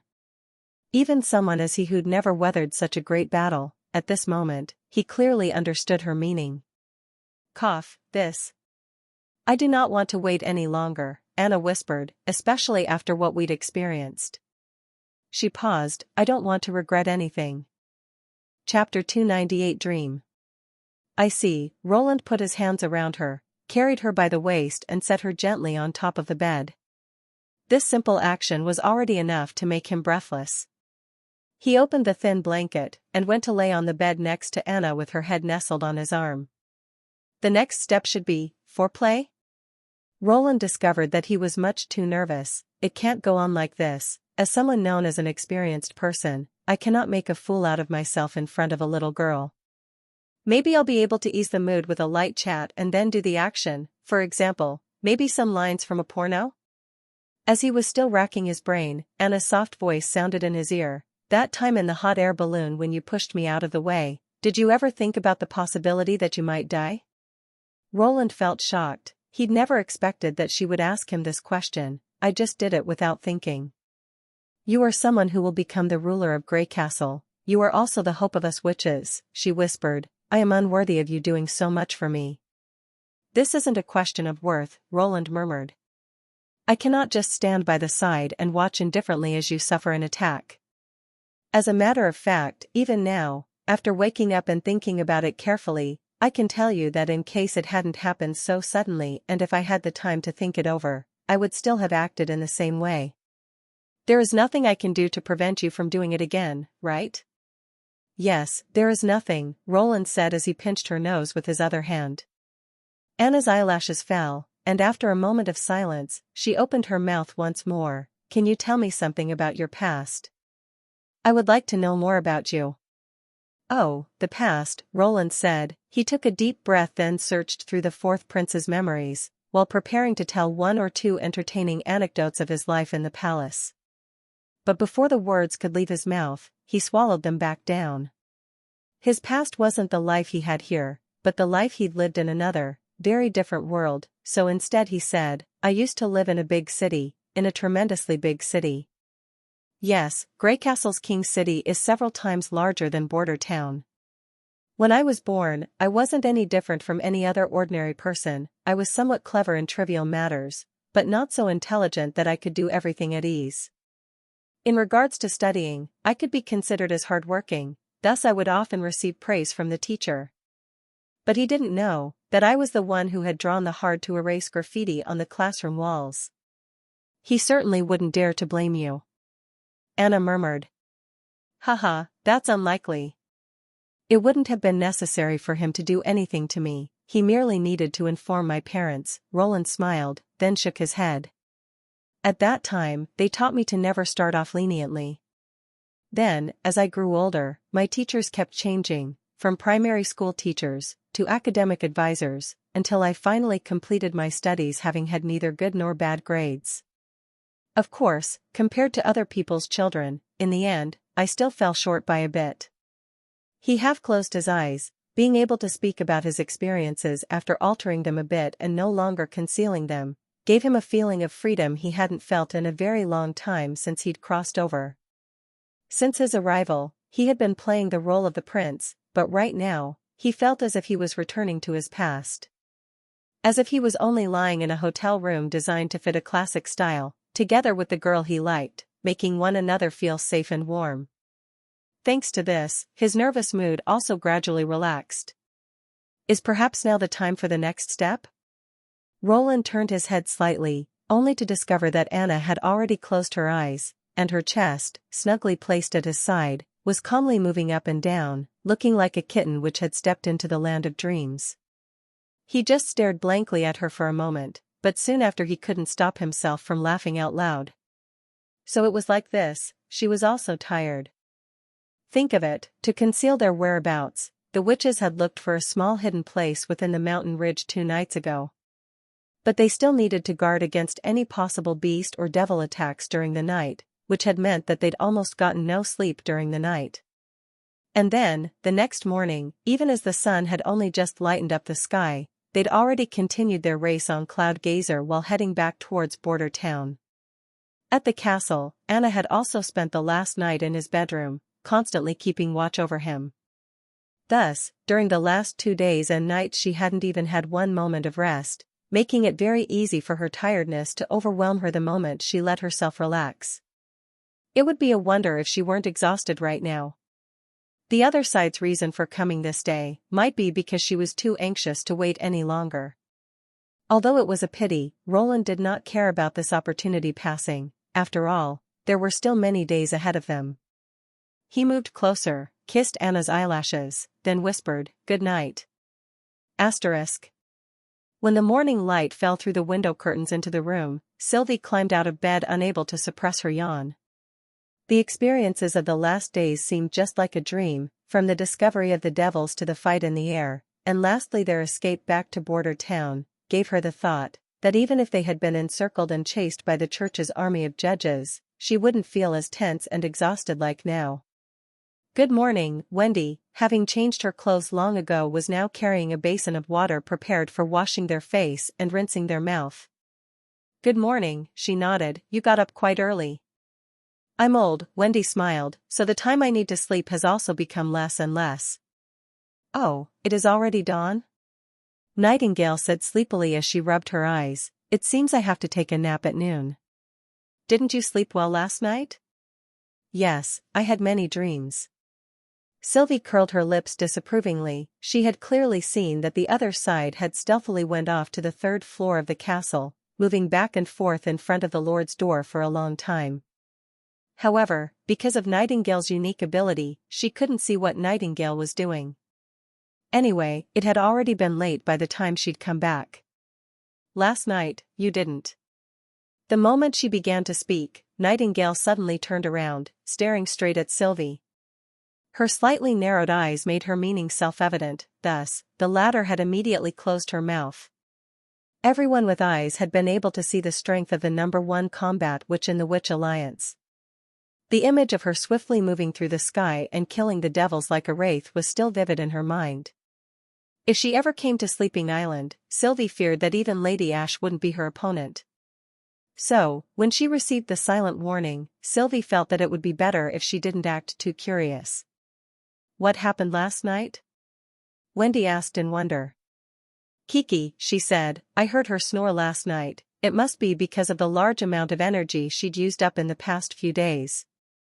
"That must be it," Nightingale agreed while shrugging her shoulders. She took off her nightgown, revealing her well-proportioned and harmonious body, and began to put on the undergarment which had been gifted by His Highness. That said, by now, even Wendy had fully accepted this clothing, even going so far as recommending it to her. Sylvie had no choice but to say, His Highness Roland was indeed a very fearful man. But when she thought of him, Sylvie's heart was also filled with warmth. There actually exists a noble who willingly sustain injuries for a witch. When she had seen Roland bravely dashing forward, with no thought to his personal safety, and push Anna's body out of harm's way, at the bottom of her heart, she felt touched. All the witches of the Witch Alliance weren't some tools he intended to control. But they are important people to him, even companions. His reaction at that moment couldn't have been a lie. He is indeed standing on the side of us witches, just like Tilly Wimbledon. If Roland and Tilly can stand together hand in hand, and unite the strengths of both cities, they might truly be able to create a new country. A place where witches and ordinary people make no distinction between what's theirs and what belongs to the other. She decided to write a letter to Lady Tilly. "Your older brother, His Highness Roland, is truly a good person." Chapter 299 Information and Messenger. Grey Castle, within a garden of a mansion inside King City's inner city. Today was the scheduled day for the exchange of information. While sitting on a soft chair in the living room, Theo was waiting for the arrival of the members of the acrobatic group Pigeons and Hat. Since the beginning of autumn, the closing of the inner gates had shifted to an earlier time in the evening, so the time for their secret meeting also needed to be changed to the afternoon. Like always, the first to arrive at the mansion was Hill Fox.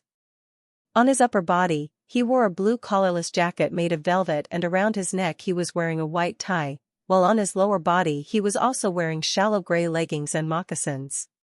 He was dressed remarkably similar to an aristocrat. After giving his salute, he took the book The Kingdom's History of Social Custom, which was clipped between his armpit, and returned it to Theo. The latter took the book, glanced at Hill and asked with interest, "Done with reading?" "Yes," Hill nodded, then hesitated a moment before asking, "Won't you teach me some wrestling, fencing, or maybe, assassination techniques?" "Why?" "At the time of the demonic disease's outbreak, you said you were going to train me to be a qualified spy." He scratched his head, "But so far, you've only been giving me these strange books to read." "Are you speaking about the Kingdom's History of Social Customs?" Theo asked as he took a cup of wine, and threw 2 ice cubes into it, then went on to say, "This isn't something you should call a strange book. Within it is written the origin of the nobles, their traditions and heraldry, as well as the specialties of all the regions within the kingdom. As a spy, you must first be experienced and knowledgeable, to roughly be able to distinguish between the information with value and those without. As for fencing and assassination?" He smiled, "I never intended to let you infiltrate into some organization or penetrate deeply into the enemy territory to scout for information. That kind of task is dangerous yet requires a lot of time and effort. Before we put in so much effort, it might be better if we directly step forward and bribe the informed people with gold royals." "But you cannot buy everyone," Fox insisted. "And those organizations from which not even a drop of water can leak out, are equally awful targets to try and insert an eye in. Without putting in 10 to 20 years of effort into it, it is unlikely that one can submerge into them." Theo shook his cup, and drank a mouthful of ice wine before he further said, "There are only 2 things required from a qualified spy: distinguish between information and keep yourself hidden. The reason I gave you these books was to lay the foundation for you to be able to identify information. As for the second point, as a former member of the acrobatic troupe, you should already be more experienced with it than I. For instance, the clothes you are wearing today are excellent. Just as Hill Fox was lowering his head to think about the meaning of these words, Clown and the others finally arrived at this remotely placed residence. Sir, everyone is present. This being the case, we'll start at once, Theo said, put his cup down and opened a notebook. Who will be the first? I'll go first, sir, Rocky Mountain, the tallest and strongest person among them said. There's a new batch of people who've moved into the camp east of King City. This unexpected message made the personal guard's brow jump slightly. He hadn't expected that the first news he received would already be something bad. Since Timothy had lost more than half of his royal knights, the garrison built on the outskirts of King City had now become the base for the militia. All the rats, refugees, and criminal Timothy had drafted were placed in the strategically placed camp east of King City before they would head into battle. It's just a bit longer than a month that a team of more than 1,000 militia had last left for the Western Territory, but they already found new people to replenish? How many have come? There are only 200 or 300 people at the moment, and it seems that most of them came from the Northern Territory. Apart from them, there are also some blood sale rats, but the ratio of those are 1 to 2. There aren't many rats left who are willing to leave. Keep a close watch on their movements, and whenever more than 200 new people come to the camp, you have to report to me at once, Theo ordered. Yes, sir. These people only have one use, which is, to be used as a consumable after being fed those pills. Now after the Queen of Clearwater has gone northward, there is no longer any opposition at the southern border. Thus, Timothy will undoubtedly continue his attack on His Royal Highness's territories. I have to send this information back to Border Town as soon as possible. The next one to go is this humble clown. This one bears some confidential information, or to be more precise, information shared due to the wondrous influence of alcohol, Clown said in an exaggerated manner. I'm unable to verify whether it is genuine or false, but according to a group of merchants, with a lot of face and a nose for money, this story can be regarded as the truth. They've said that Garcia Wimbledon's Black Sail fleet has appeared in the Kingdom of Eternal Winter, where they launched an attack against the church, and with this also bringing the siege on the Wolfshark Kingdom's city walls to a stop. The merchants were all preparing to take advantage of the time before the beginning of winter, and wanted to try and sell some needed goods. The Queen of Clearwater actually went to the Kingdom of Eternal Winter? This information came somewhat unexpected for Theo. However, it wasn't important whether this information was true or false, since she has chosen to leave Grey Castle and sail northward. It was equivalent to having given up her right to fight for the throne, that's it. Alright, I know that the source of the matter is a bit far from Grey Castle. He stuck out his tongue. Next time I will make some inquiries about more immediately useful information. Kiki, Hill coughed twice, sir, I found some new clues regarding the task you have entrusted with. Timothy has opened a new workshop in the inner city, recruited a lot of clay artisans, and is also shipping the recently acquired large amount of saltpeter to that place. However, the workshop is heavily guarded, which made it impossible for my people to learn anything more about what the saltpeter is being used for. Oh? Theo's spirit was lifted. They brought the saltpeter towards the workshop? That's right, Hill confirmed. I have personally tracked one of those carts to the workshop. This was a very valuable information.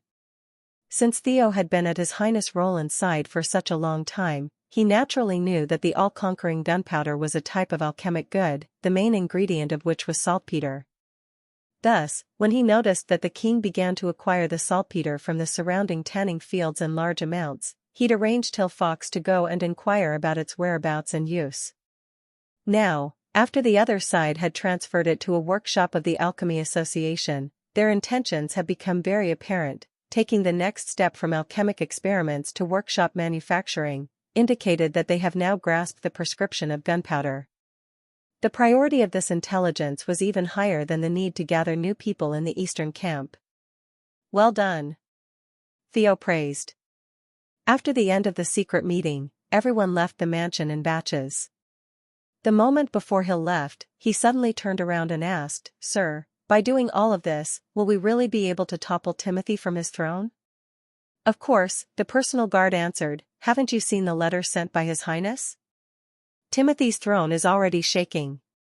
Later in the evening, when he returned to the tavern Covert Trumpeter, Theo was greeted by an unexpected acquaintance, Sean. Just like himself, he was also one of the fourth prince's personal guards. After arriving at his room on the second floor, they exchanged some greeting for a moment, before Theo closed the curtains and whispered, "How did you know where I was staying?" "His Highness gave me a letter, and told me to look for Miss Margaret, who already knows about your whereabouts." Sean took out a sparkling, pure red gem and waved it around. "Does he have a new task?" "It's not a task, it's a gift," Sean said, and smiled as he walked to the window. He opened it to a slit and blew a whistle. Soon Theo saw 3 beige-colored birds come flying into the room and drop on the table, then immediately call out, "Goo goo." After feeding each of the birds with some wheat, they finally settled down. It was Theo's first time to see such intelligent birds. These are a witch's trained messengers," Sean explained, while he stroked one of those beige-colored birds' neck. "The difference between them and a carrier pigeon is that they can independently travel back and forth between 2 places, without needing a person to take them away. So, they can fly home on their own afterward. You only have to say a specific keyword to the birds, and they will deliver the message right into His Royal Highness' hands. If everything goes well, you'd only have to wait a day before you'd receive a reply." Chapter 300 Witch House. Ahul, ahul. At the newly rebuilt castle backyard, Maggie, fiddling with her wings and tail, was moving around under everyone's appreciative gaze. Although Roland had already heard about it from the witch's own mouths, when seeing Maggie's demonic beast form for the first time, he still felt genuinely shocked. This enormous brown-skinned bird was 10 meters long from the top of its head to the top of its tail. It had a wingspan of around 15 meters. Its wings were similar to the fleshy wings of a bat, and when facing the sun, he could clearly see its thin blood vessels and its skeleton. Likely because its body was too long, the bird had 4 limbs altogether, which was as thick as an adult arm with claws at their end, which it used to support its body. However, the most eye-catching thing was the head. It had 3 eyes, forming a triangular shape, on both sides of its head. Furthermore, the rest of the head was an entirely bloody mouth which was able to open itself as wide as a sacrificial bowl, very unlike a normal bird's beak. Whenever Maggie opened her mouth to speak, she'd expose a row of sharp teeth and a long tongue, a sight which caused the other witches to shout out in fear. "Is this the devil's flying mount?" Leaves exclaimed. "Fortunately, we didn't run into such a monster during our time in the wilderness, or we would have never been able to run away. If not for her evolving and getting this new ability, I'm afraid I wouldn't have been able to come back," Nightingale said while petting Maggie's smooth neck. "I will prepare a pocketful of small pieces of grilled fish for you every day." "A whole dash." "I know, I'll pour some honey over them." Hearing this promise, the bird's tail began swinging more cheerfully.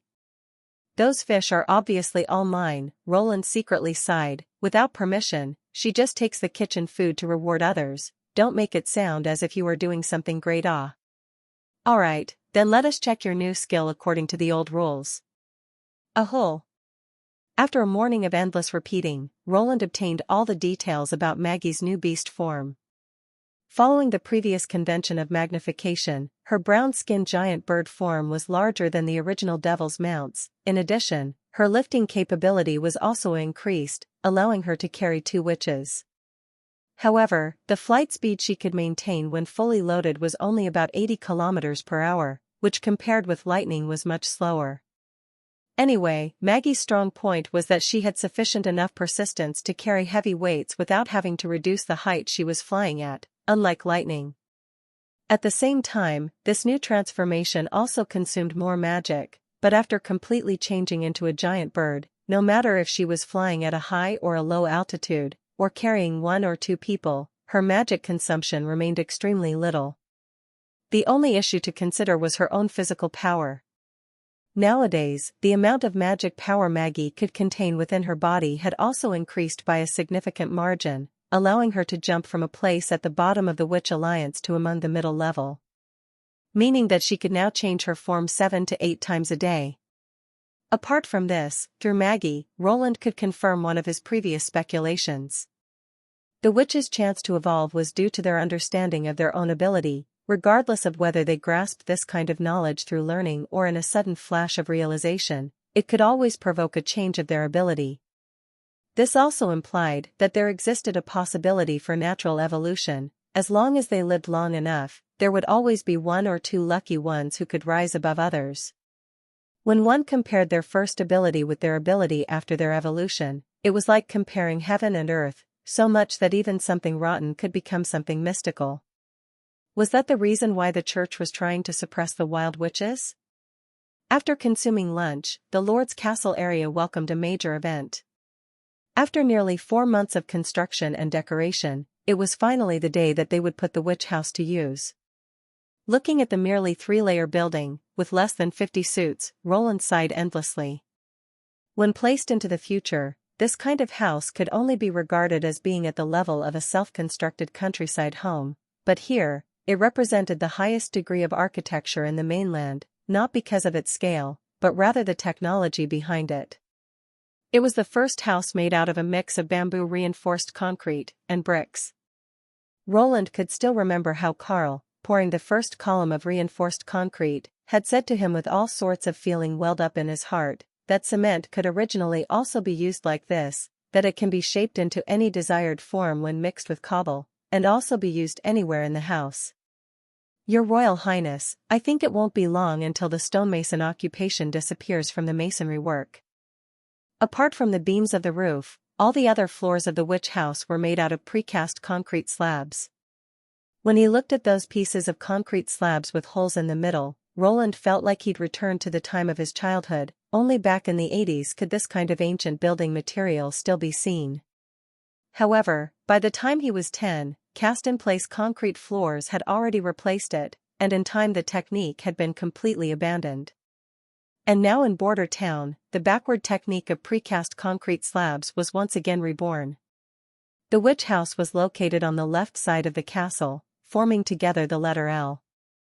After the expansion of the garden, its area was 3 to 4 times larger than before, so even with those two buildings there was still enough open space left for Leaves to improve her various kinds of fruits and crops. Asterisk. Evelyn, with a somewhat anxious and frightened feeling, checked into the brand new house. It was already more than 1 month since she'd came to Border Town, but until now it seems that besides serving His Highness wine she had done nothing else. Furthermore, with merely 5 points in the last exam, she was also at the bottom of all of the witches. Although Scroll had never announced the results to the public, this kind of thing was easy enough to guess as long as she did some private inquiry. Even Honey, who only spoke to birds the whole day long, had gotten 7 points. She suddenly felt that there was no difference between herself and an idiot. Even so, she couldn't detect any difference in the way His Highness treated her and the others. He would still find her to talk about the characteristics of the wine from time to time, often under the pretense of bringing a newly made painfully burning white spirit. Furthermore, she had also got 1 gold royal as last month's salary, something which aggravated her feeling of insecurity even more. Compared to the other 4, she felt like nothing more than a freeloader. There is actually a kitchen dedicated to cooking next to the living room. In addition, there is a strange little room which they'd painted white. Quickly come and look, Candle opened the bedroom door and started talking excitedly. Evelyn responded weakly without strength. What happened? Are you feeling unwell? Candle asked in concern, while squatting down in front of her and feeling her forehead. You're not too hot. Then she suddenly laughed and said, Don't tell me, are you missing sleeping in one bed together with our sisters from the Witch Alliance? For a moment Evelyn was silent, then whispered, We have been here for over a month, right? More or less. Lotus is responsible for the construction of the new wall, which she will soon be finishing. Honey is in charge of training new messengers, and Sylvie even accompanied His Highness to investigate those terrible monsters, she said frustrated. Only I still have nothing to do. I didn't even get an arranged training plan. My exams results were also the worst. I really do not know why His Highness wanted me to come. Oh. After pondering about it a bit, Candle answered, Why don't you go and ask him in person? huh? His Highness, Roland is Lady Tilly's brother. You have seen how he treats us witches with sincerity. Even Sylvie, who always kept saying, keep away from Roland, be vigilant of the prince, has changed her words, and even went as far as saying some words of praise yesterday. Candle shrugged. As long as you asked him with someone else present, it is impossible that he will chew you out, isn't that right? It seems her words contain some truth. Evelyn thought, in order to no longer torture herself, she decided to act in accordance with Candle's suggestion.